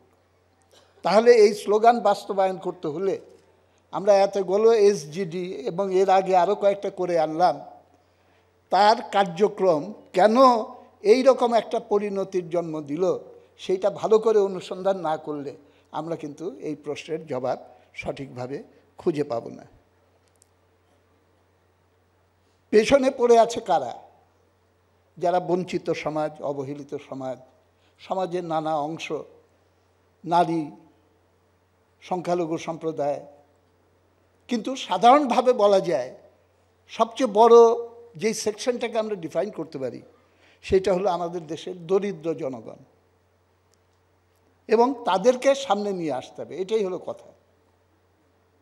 এবং সেটা করতে হলে এমন উন্নয়ন কৌশল আমাদের তৈরি করতে হবে যেটার ফলে আমরা পেছনে যারা পড়ে আছে তাদের কাছে উন্নয়নের ফসলের আনুপাতিকভাবে বৃহত্তর অংশ তাদের কাছে পার ক্যাপিটা যেন আমরা পৌঁছিয়ে দিতে পারি। এটা সহজ অঙ্কের হিসাব, যে যারা পিছিয়ে আছে তাদেরকে যদি সমান সমান দেই, কোনো দিন তারা সমান আমার জায়গায় আসতে পারবে না, তাদেরকে একটু অতিরিক্ত দিতে হবে। কিন্তু অতিরিক্ত দেওয়া তো দূরের কথা, অনেকে আমাদেরকে বলে থাকে যে ওটা পাবে, কিন্তু পরে পাবে। আগে ব্যক্তি মালিকদের কাছে সম্পদ কক্ষিগত হোক, তারপরে এটা ট্রিকল ডাউন করে চুইয়ে পড়তে পড়তে এক সময় ওদের কাছে যাবে। সুতরাং এক শ্রেণীর মানুষ এই তত্ত্ব দিয়ে থাকে যে আমার প্রাপ্তিটা নগদ হোক আর সাধারণ মানুষের প্রাপ্তিটা এইটা বাকি থাকুক, আমার কাছ থেকে এক সময় চুইয়ে পড়ে এখানে যাবে। এই পথ ভুল পথ, এইটা আমাদেরকে কাউকে পেছনে রাখা যাবে না, এই স্লোগান বাস্তবায়নের পথে এগিয়ে নেবে না। আমরা মনে করি, আমি নিজেও স্লোগান দিয়েছি, এখানে অনেকেই আছেন সেই পাকিস্তানি আমল থেকে, কেউ খাবে কেউ খাবে না, তা হবে না তা হবে না। আমাদের দেশে এবং খোদ আমেরিকায় আন্দোলন হয়েছে যে উই আর দ্য ডিপ্রাইভ 99%, আমরা শতকরা 99%। আজকে এইখান থেকে প্রশ্নটাকে বিবেচনা করতে হবে। ইতিহাসের একটা প্রসঙ্গ খালি আমি বলবো, বঙ্গবন্ধু পাকিস্তানে আমলে বক্তৃতা দিতেন যে বাঙালির ন্যায্য হিস্সা চাই, আমরা 56%, পাকিস্তানের 56% সম্পদের মালিকানা বাঙালিকে দিতে হবে। আমাদের দেশ আজকে 2 ভাগে ভাগ হয়ে গেছে, 2 সমাজ হয়ে গেছে। আমার স্যার শ্রদ্ধেয় শিক্ষক রহমান সোমান, অধ্যাপক রহমান সোমান এখানে বসে আছেন, ইকোনমিক্সের ছাত্র ছিলাম আমি, আমাদেরকে পড়াতেন 2 ইকোনমি পাকিস্তানের ভেতরে। বাংলাদেশের ভেতরে এখন 2 ইকোনমি শুধু না, 2টা সমাজ বিরাজ করছে। এবং সেইখানে বঙ্গবন্ধুর মতোই আমি স্লোগান দিয়ে বলতে চাই যে শতকরা 99% সম্পদ শতকরা 99% কাছে পৌঁছে দেওয়ার লক্ষ্য নিয়ে না অগ্রসর হলে আমরা এই স্লোগান বাস্তবায়ন করতে পারব না। উন্নয়নের ফসল দরিদ্রদের কাছে নিতে হলে সবচেয়ে বড় কাজ, প্রথম কাজ, দারিদ্র্য উৎপাদনের যে ব্যবস্থা বর্তমান অর্থনৈতিক সামাজিক বাতাবরণের ভেতরে বিরাজ করছে সেইটার অবসান ঘটানো। ভাঙ্গা কলসিতে যতই পানি ঢালেন কলসি কোনোদিন ভরবে না। এবং আপনার 20টা মন্ত্রণালয় উৎপাদন সৃষ্টি করবে আর একটা মন্ত্রণালয় দিয়ে উৎপাদন দূর করবেন, তাতে কলসি কোনোদিন ভরবে না। ওর জন্য তার উৎস দূর করতে হবে। যেই উন্নয়নের মডেল অনুসরণ করা হচ্ছে সেইখানে সম্পদ যেই অনুপাতে গরিবের হাতে যাওয়া উচিত, শতকরা 99% হাতে যাওয়া উচিত, সেই অনুপাতে তাদের কাছে যাচ্ছে না। এইটা পরিবর্তন করতে হবে। এবং না করলে যেটা ঘটছে আপেক্ষিক দারিদ্র্য, আমি ইকোনমিক্সের টার্মিনোলজির ভিতরে ইচ্ছা করে যাচ্ছি না, আপেক্ষিক দারিদ্র্য যেটা ক্রমাগত বাড়ছে, এটা বাড়তেই থাকবে, বাড়তেই থাকবে, এটা কোনো দিন নিবারণ করতে পারবেন না। এবং সেখান থেকে বেরিয়ে আসার জন্য পথ যেটা বলা হচ্ছে ব্যক্তিঘাত নির্ভর উন্নয়ন। এবং এমনকি বলা হচ্ছে যে ব্যক্তি খাত দিয়ে যেটুক করা যাবে না সেইটার পাশে সরকারি খাত দিয়ে কিছু করতে হবে। আমি জিনিসটাকে উল্টিয়ে বলতে চাই, এইটা সমাজের দায়িত্ব নিতে হবে। এবং সরকারি খাতের পরিচালক হিসেবে দেশপ্রেমিক সরকার রাষ্ট্র ক্ষমতায় অধিষ্ঠিত হতে হবে, যেটার জবাবদিহিতা থাকবে, যেটা গুড গভর্নেন্স আমাদের সকলের ব্যবহৃত ভাষায়, সেইটা দ্বারা পরিচালিত হবে। এবং সেইখানে বারবার আমাদেরকে বলা হয় যে উন্নয়ন করতে হলে উন্নয়নের প্রসব বেদনা সেটা তো থাকবেই। আমার প্রশ্ন, প্রসব বেদনাটা কেন শুধুমাত্র 99% উপরেই চেপে বসবে, 1% উপরে কেন প্রসব বেদনা থাকবে না? তাহলে পরে না হয় আমরা এই যুক্তিটা একসঙ্গে মিলে আমরা এই যন্ত্রণা ভোগ করতে পারতাম। বঙ্গবন্ধু যেটা বলেছিলেন স্বাধীনতার পর যে 3 বছর আমি কিছু দেবার পারবো না, মনে থাকতে পারে, মানুষ সেটা গ্রহণ করেছিল। কিন্তু যখন দেখলো যে তার দলের লোকেরাই কম্বল নিয়ে টানাটানি করছে, তখন পরিস্থিতি কিন্তু বদলে গেল।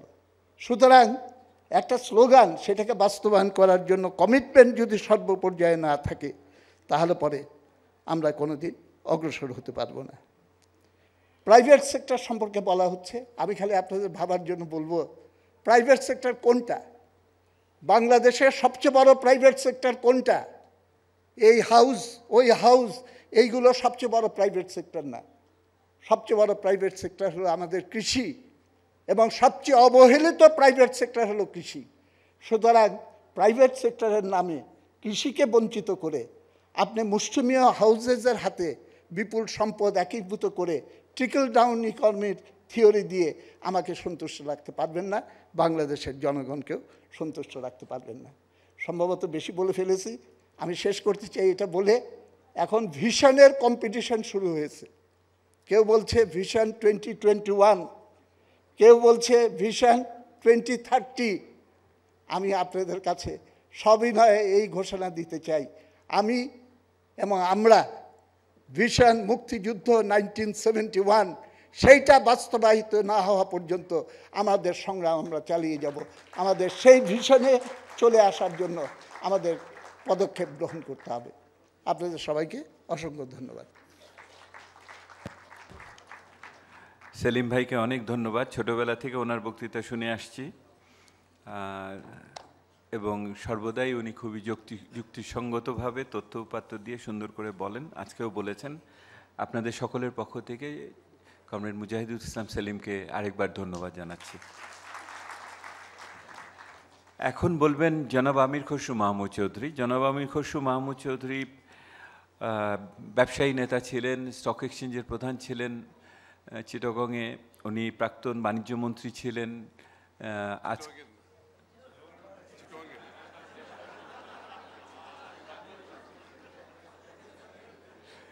আমি দেখলাম উনি ধরতে পারেন কিনা কথাটা। এবং বর্তমানে বাংলাদেশ জাতীয়তাবাদী দলের উপদেষ্টা প্রেসিডিয়াম সদস্য, এখন স্ট্যান্ডিং কমিটি, স্থায়ী কমিটির সদস্য, নীতি নির্ধারণীর পর্যায়ের সবচেয়ে উচ্চ পর্যায়ে আছেন এবং উনি আরও অন্যান্য বিষয়ে, অর্থনীতির অন্যান্য বিষয়ে চর্চা করেন। উনি আজকে আমাদের সাথে উপস্থিত হয়েছেন।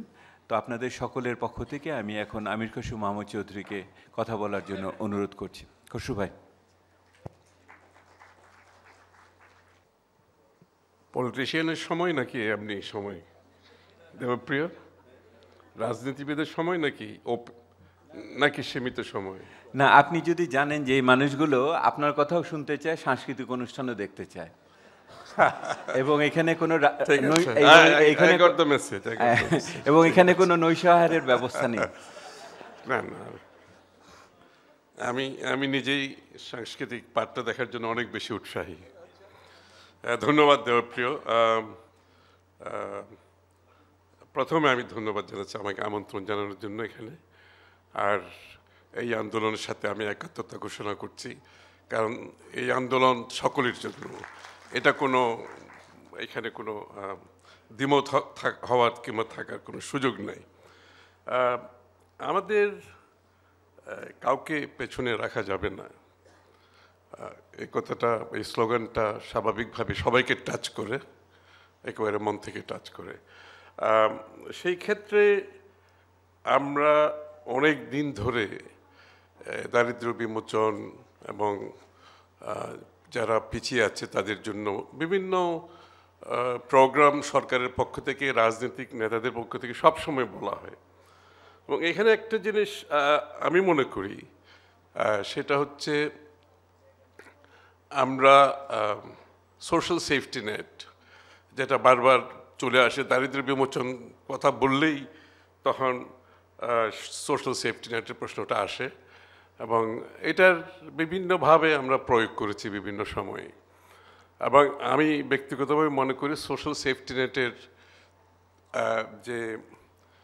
যে যতটুকু রিটার্ন কিংবা আউটপুট কিংবা পভার্টি, দারিদ্র্য বিমোচনের জন্য এটার যে রেজাল্ট, সেটা প্রত্যাশিত আমরা পাইনি, এবং যে কারণে আজকের এত আলোচনা হচ্ছে আসলে। তো আমরা এখন এখান থেকে একটি কল্যাণকর রাষ্ট্রের দিকে যেতে হবে আমি মনে করি। সোশ্যাল সেফটি নেট থেকে একটু বেরিয়ে এসে আমি মনে করি আমরা একটি কল্যাণকর রাষ্ট্রের দিকে যাওয়া উচিত। এখন কল্যাণকর রাষ্ট্রের দিকে গেলে তখন যে প্রথম প্রশ্নটা যেটা আসে সেটা হচ্ছে আমাদের সম্পদ, সীমিত সম্পদ দিয়ে আমরা কি আসলে কল্যাণকর রাষ্ট্রের দিকে যেতে পারবো কিনা। এবং আমাদের বিএনপির যে ভিশনটা আমরা দিয়েছি 2030-এ, এইটা কিন্তু আমরা নিজেদের মধ্যে খুবই এই বিতর্কটা আমরা করেছি অনেকক্ষণ ধরে, যে কল্যাণকর রাষ্ট্রের দিকে যেতে হলে যেখানে স্বাস্থ্যসেবা বিনা পয়সায় আপনাকে দিতে হবে। কল্যাণকর রাষ্ট্রের দিকে যেতে হলে অন্তত একটা স্টেজ পর্যন্ত, স্নাতক শ্রেণী পর্যন্ত আপনাদের লেখাপড়া বিনা পয়সায় ছেলে মেয়েদের জন্য করতে হবে, কতগুলো মৌলিক বিষয় যেগুলো মানব সম্পদ উন্নয়নের জন্য অত্যন্ত গুরুত্বপূর্ণ। এবং বাংলাদেশ কিন্তু আমরা বলেই যাচ্ছি ডেমোগ্রাফিক ডিভিডেন্ডের কথা, আসলে কিন্তু মানব সম্পদ উন্নয়নের জন্য যে ইনভেস্টমেন্ট আমরা সেটা কখনোই করি নাই। যেমন আমাদের স্বাস্থ্য খাতে, শিক্ষা খাতে আমরা মনে করি যে এটা 5% হওয়া উচিত বাজেটের, যদি একসাথেও না হয় প্রগ্রেসিভলি, অ্যাগ্রেসিভলি, আমি বলব প্রগ্রেসিভলি আবার অনেক সময় চলে যায়, অ্যাগ্রেসিভলি এটা ওই পর্যায়ে আমাদের পৌঁছা উচিত 5%, 5% স্বাস্থ্য এবং শিক্ষা খাতে। এবং এই দুই ইনভেস্টমেন্ট ছাড়া আমরা জানি কোনো সময় মানব সম্পদ উন্নয়ন সম্ভব হবে না। এই ইস্যুটা অত্যন্ত ক্রস ইস্যু, অনেকগুলো সমস্যা যেগুলো বলা হচ্ছে এগুলোর কিন্তু অনেক বড় একটা সমাধান আছে এখানে। এই জন্য কল্যাণকর রাষ্ট্রের দিকে যেমন আবার এই আলোচনায় গিয়ে আমরা দেখেছি যে রিসোর্সের কথা বলা হচ্ছে, তাহলে আমরা কিছু এক্সাম্পল খুঁজে বেড়ালাম যে যুক্তরাজ্য, ব্রিটেন দ্বিতীয় মহাযুদ্ধের পরে যখন তাদের NHS অর্থাৎ স্বাস্থ্যসেবা সকলের জন্য বিনা পয়সায় যখন করলো, এটা বিরাট প্রশ্ন উঠলো যে যুক্তরাজ্য সেকেন্ড ওয়ার্ল্ড ওয়ারের পরে, দ্বিতীয় বিশ্বযুদ্ধের পরে তাদের কোষাগার বস্তুতপক্ষে শূন্য অবস্থায় এই সিদ্ধান্ত নিয়েছে। কিন্তু বাংলাদেশের কোষাগার কিন্তু শূন্য নয়। আমাদের পক্ষে এইখানে যাওয়া, কল্যাণকর রাষ্ট্রের দিকে যাওয়া অনেক সহজ। তা আমি অনেকগুলো প্রশ্ন যেগুলো আজকে উঠেছে, আমি মনে করি আমাদের সোশ্যাল সেফটি নেট থেকে অনেক বেশি বাইরে গিয়ে সরাসরি আমরা এখন কল্যাণকর রাষ্ট্রের দিকে যদি যেতে পারি, যারা পিছিয়ে আছে এরা কিন্তু অনেকে কিন্তু এটার ফসল ভোগ করবে। এবং অনেকের, আমি একটা এক্সাম্পল দিই, যদি একটা ফ্যামিলিতে আপনি বিনা পয়সায় চিকিৎসার ব্যবস্থা করেন এবং কিছু ওষুধ যেগুলা আমাদের ভিশনে আমরা দিয়েছি, যেগুলো বিনামূল্যে দিতে হবে, এবং স্বাস্থ্যসেবা বিনামূল্যে, স্নাতক শ্রেণী পর্যন্ত যদি বিনামূল্যে আপনি পড়াশোনা সুযোগ করে দেন, 5 থেকে 7 হাজার টাকা একটা ফ্যামিলি সেভিংস হয় মাসে। এই 5-7 হাজার টাকা কিন্তু will make a big difference, তাদের জীবনযাত্রাতে একটা বড় ধরনের পরিবর্তন হবে। সুতরাং আমি মনে করি সেখানে আমাদের একেবারে স্ট্রেইট সাহস করে কল্যাণকর রাষ্ট্রের দিকে আমাদের এগোতে হবে। সেটা করতে গেলে ডেলিভারির যে ব্যাপারটা আছে, আমাদের ইনস্টিটিউশনগুলো কিন্তু অত্যন্ত দুর্বল এবং রাজনীতিকরণ হয়ে গেছে বেশি। আমি কোনো পার্টিকুলার দলের কথা বলছি না, আমি বলছি ওভারঅল পলিটিসাইজেশন এত বেশি হয়েছে, এগুলোর এফিসিয়েন্সি, ইন্ডিপেন্ডেন্স একদম নাই, যে কারণে এগুলো ডেলিভারি দিতে অনেক অসুবিধা হবে। এর জন্য ইনস্টিটিউশনগুলোকে আমাদেরকে অ্যাবসলিউটলি রাজনীতির বাইরে রেখে এগুলোতে ইন্ডিপেন্ডেন্টলি চালাতে হবে, প্রফেশনালদের চালাতে হবে, তাহলেই কিন্তু আমরা সেখান থেকে রেজাল্ট পাবো। এমনি হিউম্যান ডেভেলপমেন্টে আমি আবারও বলছি যে হিউম্যান ডেভেলপমেন্ট কিন্তু অল এনকম্পাসিং, এটা কিন্তু আমাদেরকে অবশ্যই করতে হবে। এবং আদারওয়াইজ যে আমাদের ডেমোগ্রাফিক ডিভিডেন্টের কিন্তু যে সময়টুকু ছিল তার একটা অংশ কিন্তু আমরা ইতিমধ্যে কিন্তু একটা সময় পার হয়ে গেছে। তো আমাদের হাতে কিন্তু খুব বেশি সময় নাই এটা ফুল বেনিফিট নেওয়ার জন্য। আইনের শাসনের কথা বলেছেন, অনেকেই বলেছেন, আইনের শাসন ছাড়া তো আপনার কোনো কিছুই কাজ করবে না। সুতরাং আমাদের বাংলাদেশে আইনের শাসন যদি করতে হয়, প্রথমে আমাদের সংবিধান এবং আইন প্রণয়ন এটাকে স্বচ্ছ অবস্থায় নিয়ে আসতে হবে। সংবিধান যে একটা লিভিং ডকুমেন্ট, এটা আমাকে বিশ্বাস করতে হবে, ইটস এ লিভিং ডকুমেন্ট। আমরা এটাকে আমাদের সুবিধা মতো সব কিছু করে এটাকে ফ্রিজ করে যদি ডিফ্রিজে রেখে দেই, সেই সংবিধান কিন্তু ফিউচারিস্টিক হবে না, জনগণের চাহিদা মেটাতে পারবে না। আইন প্রয়োগের ব্যাপারে, আইন প্রণয়নের ব্যাপারে স্বচ্ছতা থাকতে হবে এবং জনগণের ফিডব্যাক অত্যন্ত ইম্পর্টেন্ট। আমি এই জন্য মনে করি আমাদের গণভোটে ফিরে যাওয়া উচিত, among many other things. আমি আর সময় বেশি নিচ্ছি না, সবশেষে যেটা বলবো, যদি আমরা যদি পলিটিক্যালি ডিসএনফ্র্যাঞ্চাইজ হয়ে যায়, তাহলে কিন্তু আমাদের বাকি অধিকারগুলো ডিসএনফ্র্যাঞ্চাইজড হয়ে যাবে। যদি আমরা ভোটাধিকার হারিয়ে ফেলি, আমরা কিন্তু ক্রমান্বয়ে বাকি অধিকারগুলো হারিয়ে ফেলব। সুতরাং অত্যন্ত গুরুত্বপূর্ণ, কে ক্ষমতায় আসলো গেল এটা বড় কথা নয়। যে ফান্ডামেন্টাল ইস্যু হচ্ছে ডেমোক্রেটিক, আপনার সাংবিধানিক, গণতান্ত্রিক, রাজনৈতিক যে অধিকারটা, সেটা হচ্ছে ভোটাধিকার। এখানে জবাবদিহিতার ব্যাপার আছে, রিপ্রেজেন্টেশন, প্রপার রিপ্রেজেন্ট, নির্বাচিত সংসদ সরকার জবাবদিহি সরকারের কাজ করতে পারবে এবং সেখানে কিন্তু তারা জাতির প্রত্যাশা পূরণে তাদের একটা চেষ্টা থাকবে।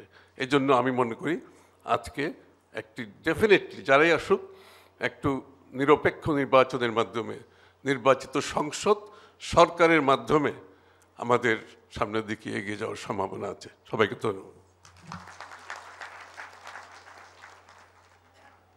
খসরু ভাইকে ধন্যবাদ। খসরু ভাই তার কল্যাণকর রাষ্ট্র বা ওয়েলফেয়ার স্টেটের বিভিন্ন বৈশিষ্ট্যকে দিয়ে পিছিয়ে পড়া মানুষদের কাছে পৌঁছানোর কথা বললেন। তার সাথে উনি বিভিন্ন প্রতিষ্ঠান, মানব সম্পদ উন্নয়ন এবং নির্বাচনের নিরপেক্ষতার কথা, আইনের শাসনের কথা বলেছেন। আপনাদের সকলের পক্ষ থেকে আমির খসরু মাহমুদ চৌধুরীকে আরেকবার ধন্যবাদ জানাচ্ছি। অনেক উপস্থিত সুধীমণ্ডলী, এখন আমরা আমাদের আজকের এই অধিবেশনের সর্বশেষ বক্তা বিশেষ অতিথি ডক্টর শামসুল আলমের কাছ থেকে শুনব, যিনি এই এসডিজির আমাদের বাংলাদেশের কেন্দ্রবিন্দুতে অবস্থান করছেন, তার বক্তব্য শুনব। তার আগে আমি আপনাদের কাছে জানাতে চাচ্ছি যে আমাদের এই পুরো প্রোগ্রাম সকাল থেকে লাইভ কাস্ট হচ্ছে, লাইভ স্ট্রিমিং হচ্ছে। আমরা লাইভ স্ট্রিমিংয়ের মাধ্যমে 25,828 জন মানুষের কাছে পৌঁছেছি এবং আপনাদের কথা নিয়মিতভাবে শুনেছেন 5,552 জন মানুষ। আপনাদের সকলের পক্ষ থেকে আমি সিপিডি কমিউনিকেশন টিম, প্ল্যাটফর্মের সেক্রেটারিয়েটকে আরও বেশি মানুষের কাছে পৌঁছানোর জন্য, দেওয়ার জন্য ধন্যবাদ জানাচ্ছি। আপনাদের সকলের কথাগুলি, ছবিগুলো সব তো আমাদের ওয়েবসাইটে থাকবে, এছাড়া ইউটিউবে এই বক্তব্যগুলো যাবে এবং আগামী দিনে আমরা এটাগুলোর ভিত্তি করে হয়তো একটা প্রামাণ্য দলিলের মতো তৈরি করে আপনাদের কাছে যখন আমরা যাব অনুষ্ঠান নিয়ে, তখন এগুলি দেখাতে পারবো। কথা না বাড়িয়ে ডক্টর শামসুল আলম।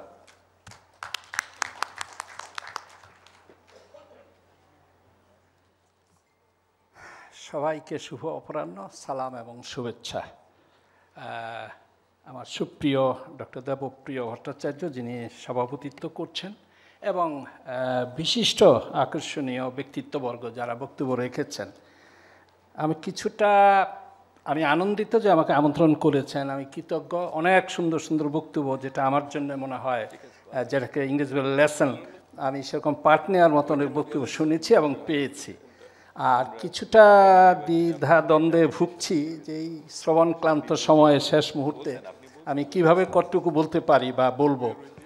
তো আমি চেষ্টা করব দ্রুত কিছু বলার জন্য। আমাকে 10 মিনিট সময় দেয়া আছে ঘোষণাপত্র মোতাবেক। আমি চেষ্টা করব তার মধ্যে বা তার আগে শেষ করতে, যেটি আমি বলবো। আমি একমাত্র এখানে ভিন্ন কণ্ঠস্বর, সবাই কিন্তু বেসরকারি। তো যে কথাটা বলতে চাইব সেটা, যে আন্দোলনের মঞ্চটি আপনারা তৈরি করেছেন, সিটিজেন্স প্ল্যাটফর্ম, অত্যন্ত একটি কার্যকর উদ্যোগী, আমি মনে করি বহুল প্রভাব বিস্তারকারী একটি সংগঠন প্রমাণ করেছেন এর মধ্যে।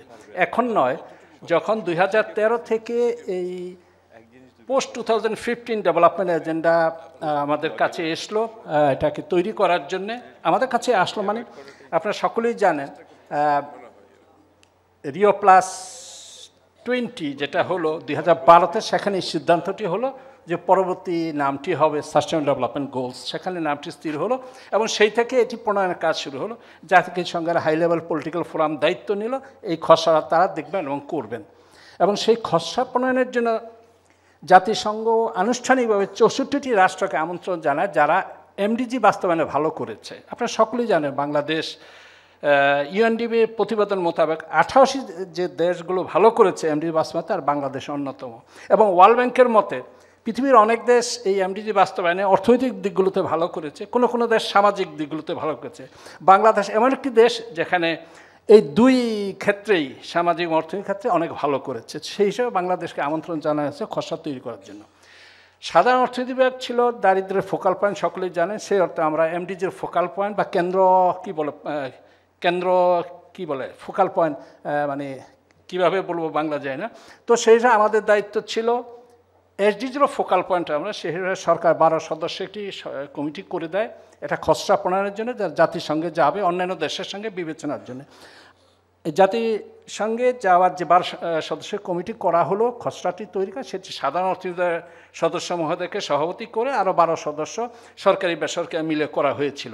আমি কথাটা এই জন্য বলছি, সেই খসড়াটি প্রণয়নে কিন্তু আমরা এই আজকের যারা এই নাগরিক প্ল্যাটফর্ম, অনেক সেমিনার, আমাদের ডিসকোর্স, আলোচনায় আমরা তাদেরকে পেয়েছি, মতামত নিয়েছি, আমরা বহু আলাপ আলোচনা করেছি। মাননীয় প্রধানমন্ত্রীকে সর্বশেষ খসড়াটি উপস্থাপনার সময় রেখেছি এটা বড় রকমের সেমিনারে। তার মাধ্যমে 6 জুন 2013তেই আমরা এটা জাতিসংঘে পাঠিয়ে দিই, 7 জুন আমাদের পররাষ্ট্র মন্ত্রণালয়ের মাধ্যমে। উল্লেখযোগ্য বিষয় হলো যে আজকের যে 17টি অভীষ্ট বা গোল, আমরা 11টি পরামর্শ রেখেছিলাম, যে 8 থেকে 11 আমাদের সেটাই বেশি মনে হয়েছিল, তার 10টি কিন্তু আজকে 17তে প্রতিফলিত হয়েছে। সেটি হলো অত্যন্ত আনন্দের বিষয়। আর একটি টার্গেটই গিয়েছে 169টি টার্গেটের মধ্যে। সেই অর্থে বাংলাদেশের চিন্তা চেতনা, দারিদ্র্য দূরীকরণে এবং অসাম্য কমিয়ে আনার ক্ষেত্রে আমাদের উন্নয়নের সার্বিক দিক, পরিবেশ বিবেচনায় যে প্রস্তাবগুলো রেখেছিলাম, আমি মনে করি যথেষ্ট বিশ্ব চিন্তাভাবনার সঙ্গে আমাদের একটা সমন্বয় ছিল, যেখানে আমাদের এগুলো সুন্দরভাবে প্রতিফলিত হয়েছে। সে হলো গোড়ার কথা। আপনারা সকলেই জানেন এটি 25 সেপ্টেম্বর 2015 জাতিসংঘের সাধারণ অধিবেশনে গৃহীত হয়। 193টি দেশ এটিতে স্বাক্ষর করেন। মাননীয় প্রধানমন্ত্রী শেখ হাসিনা সেখানে ছিলেন। তিনি মিলিয়ন ডেভেলপমেন্ট গোল 2000 সালে যেটি হলো সেটিতেও তিনি ছিলেন, যার ভিত্তিতে এমডিজি হয়েছিল। তো দুইটি আন্তর্জাতিক উন্নয়ন দলিলে বাংলাদেশ সক্রিয়ভাবে অংশগ্রহণ করেছে। এর প্রণয়ন এবং এর বাস্তবায়নে আমাদের দায়বদ্ধতা সে কারণে অনেক বেশি, এবং সে দায়বদ্ধতা থেকেই মাননীয় প্রধানমন্ত্রী দেশে ফিরেই একটি কমিটি করে দেন, SDG management and monitoring committee. Prime minister অফিসে একজন সমন্বয়কের পদ সৃষ্টি করেন এসডিজি, তার মাধ্যমে উনি সমন্বয় সাধন করবেন। সেক্রেটারির দায়িত্ব পালন করবে সাধারণ অর্থনীতি বা পরিকল্পনা কমিশন। সেই দায়িত্বটুকু আমরা পালন করে যাচ্ছি। এটা করতে গিয়ে যে দৃষ্টিভঙ্গিটা আমরা পোষণ করেছি বা আমরা নিয়েছি, সেটা হলো হোল সোসাইটি অ্যাপ্রোচ। সমাজের সকল অংশকে আমরা জড়াতে চেষ্টা করব, আমাদের সাধ্যের মধ্যে সেটা আমরা করেছি। আমরা অসামর্থ্য ব্যক্তিদের সঙ্গে বলেছি, মিডিয়ার সঙ্গে এক্সক্লুসিভলি প্রিন্ট ইলেকট্রনিক মিডিয়ার সঙ্গে বসছি, দাওয়াত দিয়ে এনে সম্পাদক মহোদয়কে আমরা বসছি। আমরা ঢাকা শহরের সকল ইমামদের সঙ্গে বসছি, আমি ইসলামী ফাউন্ডেশনে। এটা কি, কেন আমাদের জন্য বাস্তবায়ন জরুরি, এটা করলে কি হবে সেটা বুঝিয়েছি। এই এফবিসিসিআই, ডিসিসিআইয়ের সঙ্গে আমরা এক্সক্লুসিভলি বসেছি রেডিসন হোটেলে। আমরা আমাদের তারা কি করতে পারে সেটা আমরা বলেছি। কথাটা বলতে চাচ্ছি এই জন্য যে নাগরিক শ্রেণী যেখানে যেখানে আমাদের অংশগ্রহণ নেওয়ার সুযোগ ছিল আমরা কিন্তু নিয়েছি, এবং জাতীয় কর্মসূচি সেভাবে পালন করছি। সে কর্মসূচি হলো বিশ্বের প্রথম একটি দেশ যারা মন্ত্রণালয় ভিত্তিক টার্গেটগুলোকে, যেগুলো লক্ষ্যমাত্রা বলি আমরা বাংলায়, ভাগ করে দিয়েছি, কারা কোনটা বাস্তবায়নে এগিয়ে যাবে। এটাকে আমরা বলেছি ইংরেজিতে mapping of targets by ministries. এটাও আমরা খুব দ্রুত প্রণয়ন করেছি। এখন যেটা আমরা তারপরে করছি, জাতিসংঘ 230টি নির্দেশক দিয়েছে, যেটার ভিত্তিতে পরিমাপ করতে হবে পারফরমেন্স প্রত্যেকটি দেশের। তো সেটিও আমরা মূল্যায়ন করে কতটা তথ্য আছে কতটা নেই সেটাও আমরা একটা প্রতিবেদন বের করেছি, আমরা সকলে জানি। আমরা এই সমুদয় জটিল এইচডিজি অত্যন্ত বহুমুখী, complex, all encompassing development agenda, এটাকে বাংলায় প্রণয়ন করেছি আমরাই, এবং ব্যাপক আমরা প্রচার চালিয়েছি। আমরা প্রশাসনের উপর পর্যায় থেকে উপজেলা পর্যন্ত প্রত্যেকের ট্রেনিংয়ের আওতায় নিয়ে এসেছি, এটা সম্বন্ধে অবহিত করছি। এ হলো সামগ্রিকভাবে মোটা দাগে সরকার থেকে আমরা কি করেছি সেটা। এখন ব্যবসায়ী শ্রেণীর কাছে আমাদের আবেদন থাকবে, আজকে নাসিম মঞ্জুর সাহেব আছেন, অত্যন্ত ফরওয়ার্ড লুকিং, স্মার্ট এবং second generation entrepreneur in Bangladesh. আমাদের বিনিয়োগের 78% আসে বেসরকারি খাত থেকে, 22% সরকার থেকে। কাজে আমরা যেভাবেই বলি, বেসরকারি খাতের অংশগ্রহণ ছাড়া এই এসডিজি বাস্তবায়ন সম্ভব হবে না। একে এগিয়ে নেওয়া খুব কঠিন হবে। বিশেষ করে ধরুন অভিষ্ট দারিদ্র দূরীকরণে কর্মসংস্থান সৃষ্টি করতে হবে, বেসরকারি খাতকে বিনিয়োগ করবে, এবং সেটা তারা করছেন। আমাদের হাঙ্গার যদি দূর করতে হয়, গোল 2 যেটা ক্ষুধা, সেটাও এগ্রি বিজনেস যে ফার্মগুলো আছে তারা সিট তৈরি করছেন, যন্ত্রপাতি দিচ্ছেন, যন্ত্রপাতি ইভলভ করছেন, মেকানাইজেশন করছেন। সেই সহায়তা যত দ্রুত করবেন আমার ক্ষুধা তত দ্রুত কমে আসবে। এইভাবে শিক্ষার ক্ষেত্রে বলেন, স্বাস্থ্যের ক্ষেত্রে বলেন, স্বাস্থ্যের ক্ষেত্রে তারা প্রচণ্ড রোল প্লে করতে পারেন। কারণ মানসম্মত পণ্য উৎপাদন করলে, প্যাকেট দুধ যদি আমরা কোয়ালিটি পাই, ফল ফ্রুট যদি আমরা নিশ্চিতে খেতে পারি, তাহলে কিন্তু আমাদের যথেষ্ট এসডিজির লক্ষ্যের জন্য খুব সহায়ক হবে। মানসম্মত শিক্ষা গণপূর্ণ হওয়া সত্ত্বেও বেসরকারি খাত এখন বড় রকমের ভূমিকা পালন করছে। আজকে বেসরকারি খাতগুলো যদি শিক্ষার ক্ষেত্রে যথেষ্ট গুণগত শিক্ষা এগিয়ে আসে, তারা যথেষ্ট ভূমিকা রাখতে পারে। আমেরিকার অনেক বেসরকারি বিশ্ববিদ্যালয় বিশ্বের নাম করা বিশ্ববিদ্যালয়। যাক, আমি কথা আর ওটুকু বাড়াই না, যেটুকু বলতে চাচ্ছি, এই এসডিজিটা বাস্তবায়ন করতে হবে আমাদের দেশজ পরিকল্পনার মাধ্যমে, ইউজিং আর ওল ন্যাশনাল প্ল্যানিং টুল। সেটা হলো আমরা এসডিজিকে সময়টা আমাদের সপ্তম পঞ্চবার্ষিক বলে আত্মীকরণ করেছি। থিমগুলো আমরা নিয়ে আসি 5-year প্ল্যান, সপ্তম পঞ্চবার্ষিক বাস্তবায়নের মাধ্যমেই এসডিজিগুলো অর্জিত হবে এবং আরও 2টি প্ল্যান হবে এই এসডিজিকে সামনে রেখে। তবে এটি মনে রাখতে হবে, এসডিজি নতুন কিন্তু কিছু আমাদেরকে দেয়নি। আমাদের সংবিধানে যে 5টি মৌলিক আমাদের অধিকার, মূল কথা ঘুরে ফিরে ইনক্লুসিভ বলি আর যেভাবেই বলি কাউকে পেছনে রেখে নয়, আমরা বলি এটা আর এরা বলে যে কাউকে পেছনে রাখা যাবে না। সিটিজেন প্ল্যাটফর্ম আমাদের বাংলাটা ছিল এরকম, কাউকে পেছনে রেখে নয়, কোনো কিছু করবে না কাউকে পেছনে রেখে। তো এই বিষয়টা আমরা যথেষ্টভাবে পরিকল্পনা নিয়ে এসেছি। আপনারা 75 দেখেন, আমাদের বই আছে, টার্গেটের কোনটি 7 পৃষ্ঠার সপ্তম পঞ্চম কোন পৃষ্ঠে আছে সেটিও আমরা দেখিয়ে দিয়েছি। এইভাবে একটি বই আছে আমাদের প্রত্যেক মিনিস্ট্রি ওয়াইজ। তো সেক্ষেত্রে ব্যাপক কাজকর্ম যে পথনকশা তৈরি করা, পরিকল্পনা কমিশন যথেষ্ট সাফল্যের সঙ্গে এটা করেছে। আমরা সামাজিক আন্দোলন হিসেবে এটাকে রূপ দিতে পেরেছি বলে আমি বিশ্বাস করি। আমরা অর্থায়ন নিয়ে কাজ করেছি, যে এই যে একটা বিরাট উন্নয়ন এজেন্ডা হাতে আসলো, এই অর্থের জন্য অতিরিক্ত অর্থ কী প্রয়োজন হবে, সেখানে আমরা অর্থে 928 বিলিয়ন প্রাক্কলন করেছি 2017 থেকে 30 পর্যন্ত। এটা অন্যান্য স্টাডির সঙ্গে সামঞ্জস্য আছে।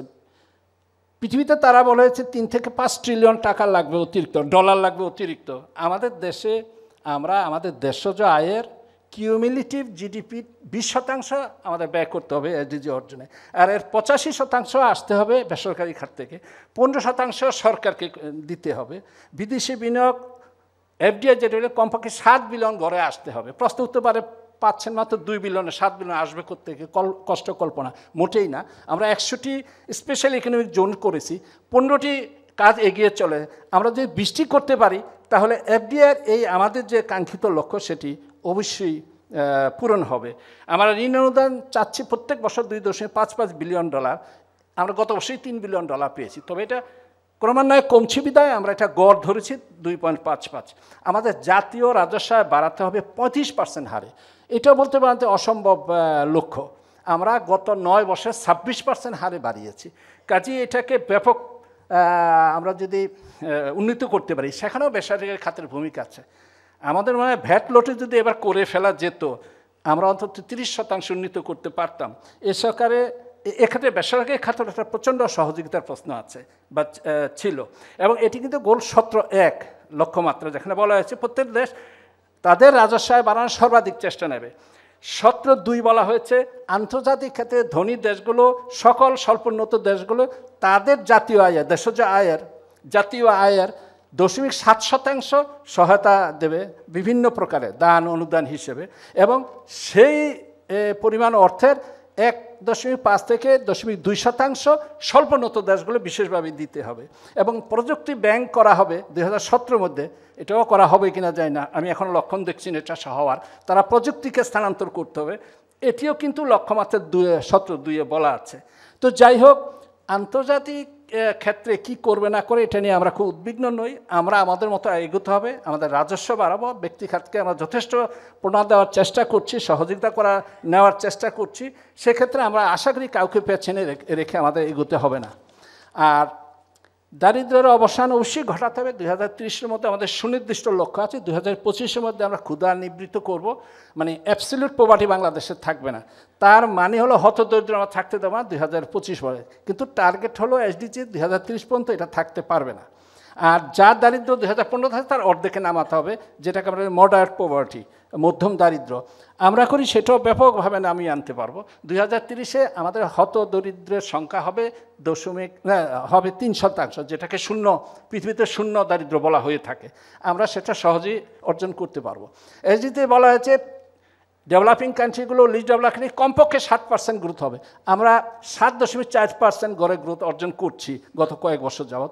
আমরা 2025-এ 8.5, 2030-তে 9% প্রবৃদ্ধি আমরা অর্জন করতে পারবো। আমরা সুনির্দিষ্ট লক্ষ্য স্থাপন করেছি 2041 পর্যন্ত, 30 পর্যন্ত, 41 পর্যন্ত। এটি হলো সকল ইতিবাচক দিক। এখন সর্বশেষ একটি কথা এখানে এসছে, ভালোভাবে এসছে এবং এটা সঠিক, সামাজিক সুরক্ষার বিষয়টি। 13% সামাজিক সুরক্ষার আওতায় ছিল 2009 সনে, এটি এখন 28% পরিবার সামাজিক সুরক্ষার আওতায় এসছে। 55,000 কোটি টাকা এবছর বাজেটে রাখা হয়েছে। এটি বিস্তৃতি ঘটানো হচ্ছে, কিন্তু এটি যাদের জন্য করা হচ্ছে সেখানে যদি যথেষ্ট লিকেজ ওয়াস্টেজ না থাকে এটা অনেক বেশি ফলপ্রসূ হবে এবং সেই জন্যই আমরা সামাজিক নিরাপত্তা কৌশলপত্র গ্রহণ করেছি 1 জুলাই 2015 থেকে। তো এগুলো সরকারের, আমি বলবো যে অর্থনৈতিক ব্যবস্থাপনার দিক থেকে সুন্দরভাবেই সরকার এগিয়েছে, যে কারণে প্রবৃদ্ধির হার 7% উপরে নেওয়া গেছে। অনেক হতাশা, অনেক দাবির প্রেক্ষাপটে আমি মনে করি এই বিষয়গুলো আমাদের নজর এড়ানো উচিত নয়। আর যে কথাটি আমি বলবো, হ্যাঁ, চুইয়ে পড়ার তত্ত্ব, গ্রোথ 7, 7.5। আবার হতাশার বিষয় হলো 2010-এ আমাদের গিনি কোফিশিয়েন্ট বা জিনি কোফিশিয়েন্ট দিয়ে বলা হয় দায়িত্ব মাপায়, আরও উপায় আছে, সেখানে ছিল 0.54, এটা বেড়ে হয়েছে 0.48, অর্থাৎ অসমতা বেড়েছে। এই অসমতা বেড়াটা অশনি সংকেত। তাহলে যে ইনক্লুসিভ গ্রোথের কথা বলি সেটা হচ্ছে না। এটা সামাজিক নিরাপত্তা বাড়িয়েও এটা করা যাবে না যদি না সুশাসন প্রতিষ্ঠা করা যায়। সুশাসন প্রতিষ্ঠা না করলে, সুশাসন থাকলে চুয়ে পড়াটা কাজে লাগে। আর যত ভালো গভর্নেন্স না থাকবে তত রিসোর্স কনসেন্ট্রেট হতে পারে, দেশের বাইরে টাকা চলে যাবে, ট্যাক্সের ট্যাক্স ইভেশন হবে। কাজেই সুশাসন অপরিহার্য চুয়ে পড়ার তত্ত্ব কাজে লাগার জন্য। আর ইনক্লুসিভ গ্রোথের জন্য আমি মনে করি একটা বিশেষ পর্যায় পর্যন্ত সুশাসন অবশ্যই জরুরি। এই বিষয়টি অবশ্যই আমাদের জোর দিতে হবে। শুধু এসডিজি নয়, 2041 সময় আমরা জাতির অভিষ্ট লক্ষ্য ঠিক করেছি, সে লক্ষ্যমান আমাদের এগোতে হবে। 2030 সালের মধ্যে 9% পৌঁছাতে হবে প্রবৃদ্ধি হার, এটা আমি বলেছি। রাষ্ট্রীয় সিদ্ধান্ত গ্রহণে সকলের অংশগ্রহণে বিশেষভাবে প্রান্তিক, নিঃস্ব, নিম্নবিত্তের কণ্ঠস্বর শ্রুত হতে হবে এবং সেই শ্রুত হওয়ার উপায় হলো অবাধভাবে তার মত প্রকাশের সুযোগ সৃষ্টি করতে হবে বা নিশ্চয়তা দিতে হবে। সর্বশেষ একটি কথা বলে আমি শেষ করি। আপনাদের ঘোষণাপত্রে অনেক পরিশ্রমের ফল এবং সুনির্দিষ্টভাবে দাবিগুলো নিয়ে এসছেন। আমার নিজের একটু অতৃপ্তি বোধ থাকলো এরকম, সেটা হলো যদি পরবর্তীকালে একটা হাত দেন, সেটি হলো আপনার দুর্নীতি, অধিকার, সুশাসন নিয়েই সব কিছু বলেছেন। আর বিশেষভাবে প্রান্তিক জনগোষ্ঠী বা আমাদের যে অসামর্থ্য জনগোষ্ঠীর কথাগুলো সবই এসছে, আসেনি কিন্তু আসলে আমাদের 14 গোল যেটা লাইফ আন্ডার ওয়াটার, আমাদের সে বিষয়ে কিছুই বললাম না। লাইফ অন ল্যান্ড বা আমাদের যে ইকোলজি ম্যানেজ করতে হবে, ন্যাচারালি যে ডিগ্রেড হয়ে যাচ্ছে, পুকুরে পানিগুলো নষ্ট হয়েছে মাছ চাষে, এগুলো তো আমাদের প্রত্যেকের জীবন কিন্তু স্পর্শ করে, এটা প্রত্যেকের অধিকার। সেই কথাগুলো কেন আসবে না? গোল 60 তেমন আসলো না, মানে ওয়াশ যেটা এটা ওয়াটার অ্যান্ড স্যানিটেশন, সে কথাগুলো প্রত্যেকের জন্য কিন্তু এটা অধিকার, সেগুলো কিন্তু খুব আসলো না। রিজিলিয়েন্ট আরবানাইজেশনের কথা বলেছে গোল 11-তে, সেটা কিন্তু কোথাও আমি এত দীর্ঘ ইয়েতে পেলাম না। কিছু মাফ করবেন, এটা আমি বলছি ভবিষ্যতে যদি এটাকে আরও উন্নত করার সুযোগ থাকে সে সুযোগ নেওয়ার জন্য। হেলথ ফর অল গোল 6 না, তেমন করে কিন্তু আসলো না, যেখানে আমরা বলছি প্রত্যেকে হেলথ কাভারে নিয়ে আসা উচিত। ইউনিভার্সাল হেলথ কাভারে বাংলাদেশে প্রতিষ্ঠা করা উচিত, সেটা 2025-এর মধ্যে আমরা পরিকল্পনা করছি, এটা বলে যাচ্ছি বা আমরা চেষ্টা করছি। তো এই বিষয়গুলো যেহেতু একটা সার্বিক উন্নয়ন কর্মকাণ্ড, এর সার্বিকভাবে এর বিবেচনায় কিন্তু আসা উচিত ছিল, মানে আসলে ভালো হতো। এটা কিন্তু মনে হচ্ছে ডোমিনেটেড বাই আমরা যারা এই যে প্রান্তিক গোষ্ঠী বা জনগোষ্ঠী বা যারা এনজিও অনেক ভালো কাজ করছেন। তো এইভাবে এটা আমার কাছে কিছুটা হলেও, আমাকে মাফ করবেন, মানে আমি আপনাদের ভালোবাসি বলে কথা বলছি, একটু এক্সপ্রেশন মনে হচ্ছে। একটা শব্দ আসছে কেবল দুর্যোগ ব্যবস্থা আইন সংশোধন করতে, এছাড়া দুর্যোগ বিষয়ের কোনো কথা নেই। তো সকলকে ধন্যবাদ আমাকে বক্তব্য দেওয়ার জন্য, দাওয়াত দেওয়ার জন্য। আপনাদের শোনার সুযোগ দিয়েছেন আমাকে। আপনাদের সঙ্গে আমি একাত্মতা দায়বদ্ধ অনুভব করি, বিধায়ী কিন্তু আমি চলে এসেছি। যদিও আমার একটা এখনও প্রতিনিধি দল কিন্তু বসে আছে আমার সঙ্গে দেখা করার জন্য প্ল্যানিং কমিশনে। আমাকে মাফ করবেন, আমি চলে যাব। তো থ্যাংক ইউ ভেরি মাচ, সকলে ভালো থাকেন।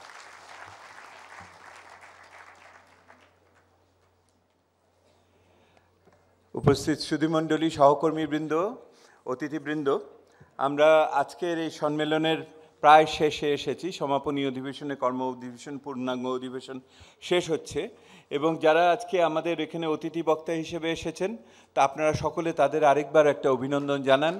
আপনারা যে তাদের কথা শুনেছেন, আপনারা লক্ষ্য করবেন আমাদের বক্তারা কিন্তু এক এক দৃষ্টিভঙ্গি থেকে এক একজন বলেছেন।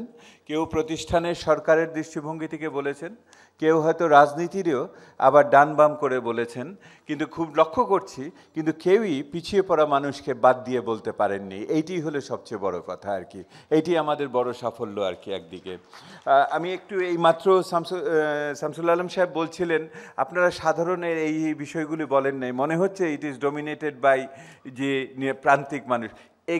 He has identified it very correct. এটা শুধুই প্রান্তিক মানুষের জন্য আমরা বলেছি, আমরা অন্য কোনো সাধারণ গড় বিষয় এটার ভিতরে আনি নেই, তাহলে এটাকে একটা পুস্তক হয়ে যেত এটার। এবং এটা অনেকেই বলছেন, আপনি নিজেই এটার উপর কাজ করছেন। আমাদের ব্যাপার ছিল যে এই জায়গাটাতে দৃষ্টি আকর্ষণ করা।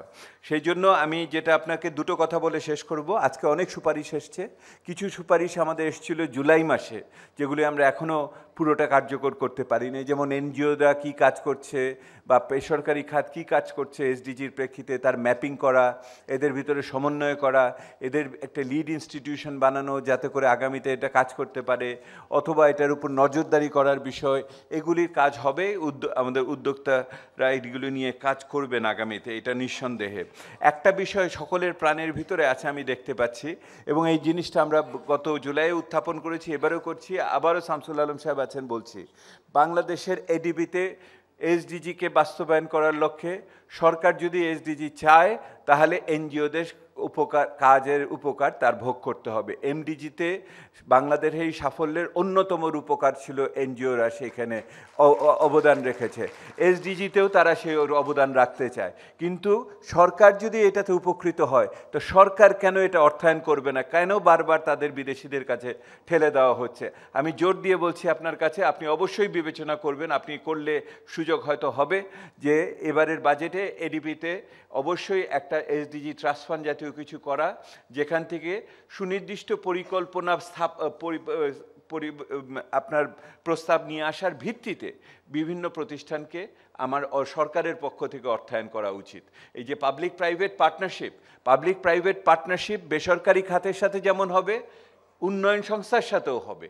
পাবলিক প্রাইভেট পার্টনারশিপ দুই জায়গাতেই হতে পারে, এবং আপনারা জানেন GPEDC যেটা global partnership of effective development cooperation, সেখানে এক অন্যতম সূচক হলো public private partnership including civil society কি বিনিয়োগ করা হচ্ছে। সেহেতু এই জায়গা থেকে দেখলে পরেও কিন্তু এটা হবে, এবং আর এই বিষয়গুলি এবং অর্থায়নের অন্যান্য বিষয়গুলি এখানে আছে, তথ্য উপাত্তের কথা এটা আছে। আমি শুধু দুটো কথা বলে আপনাদের শেষ করব বলেছি। আমার শেষ কথাটা হলো, আমরা তিনটি লক্ষ্য নিয়ে আজকের এই সম্মেলন ডেকেছিলাম।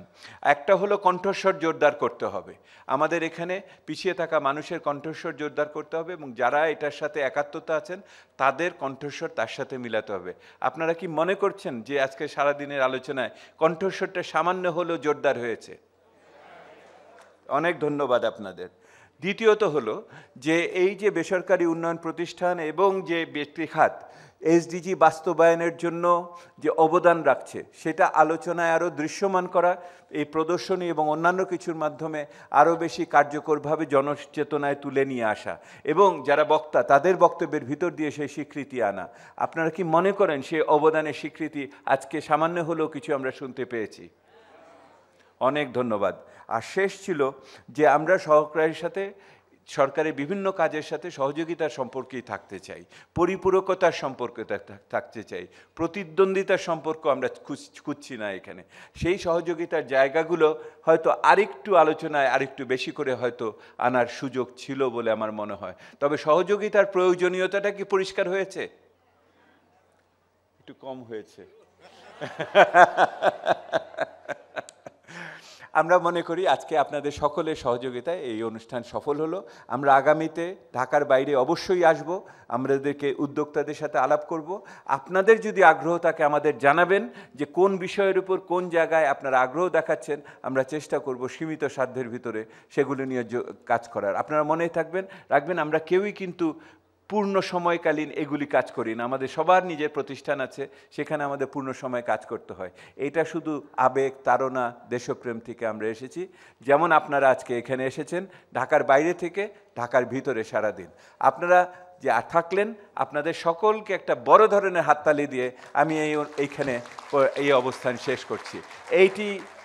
এই যাত্রায় আপনারা সবাই থাকবেন, আমরা আরও এগোবো। অনেক ধন্যবাদ। ধন্যবাদ দেবপ্রিয় ভট্টাচার্য স্যারকে এবং মঞ্চে উপবিষ্ট সকল অতিথিদের তাদের মহামূল্যবান সহভাগিতার জন্য। আপনাদের সবাইকে আবার আমন্ত্রণ জানাচ্ছি চা চক্রে। আগের বারের মতো লেভেল 6 এবং 7-এ আমাদের চা পরিবেশিত হচ্ছে। আমরা ঠিক 20 মিনিট পরে এখানে এসে আবার উপস্থিত হব। আমাদের জন্য অপেক্ষা করছে মনোজ্ঞ সাংস্কৃতিক অনুষ্ঠান। আমাদের প্ল্যাটফর্মের পার্টনারদের অংশগ্রহণে এই অনুষ্ঠানটি পরিবেশিত হবে। এখন 6টা বাজে, আমরা 6টা 20-এর মধ্যে আবার এখানে উপস্থিত হব। ধন্যবাদ।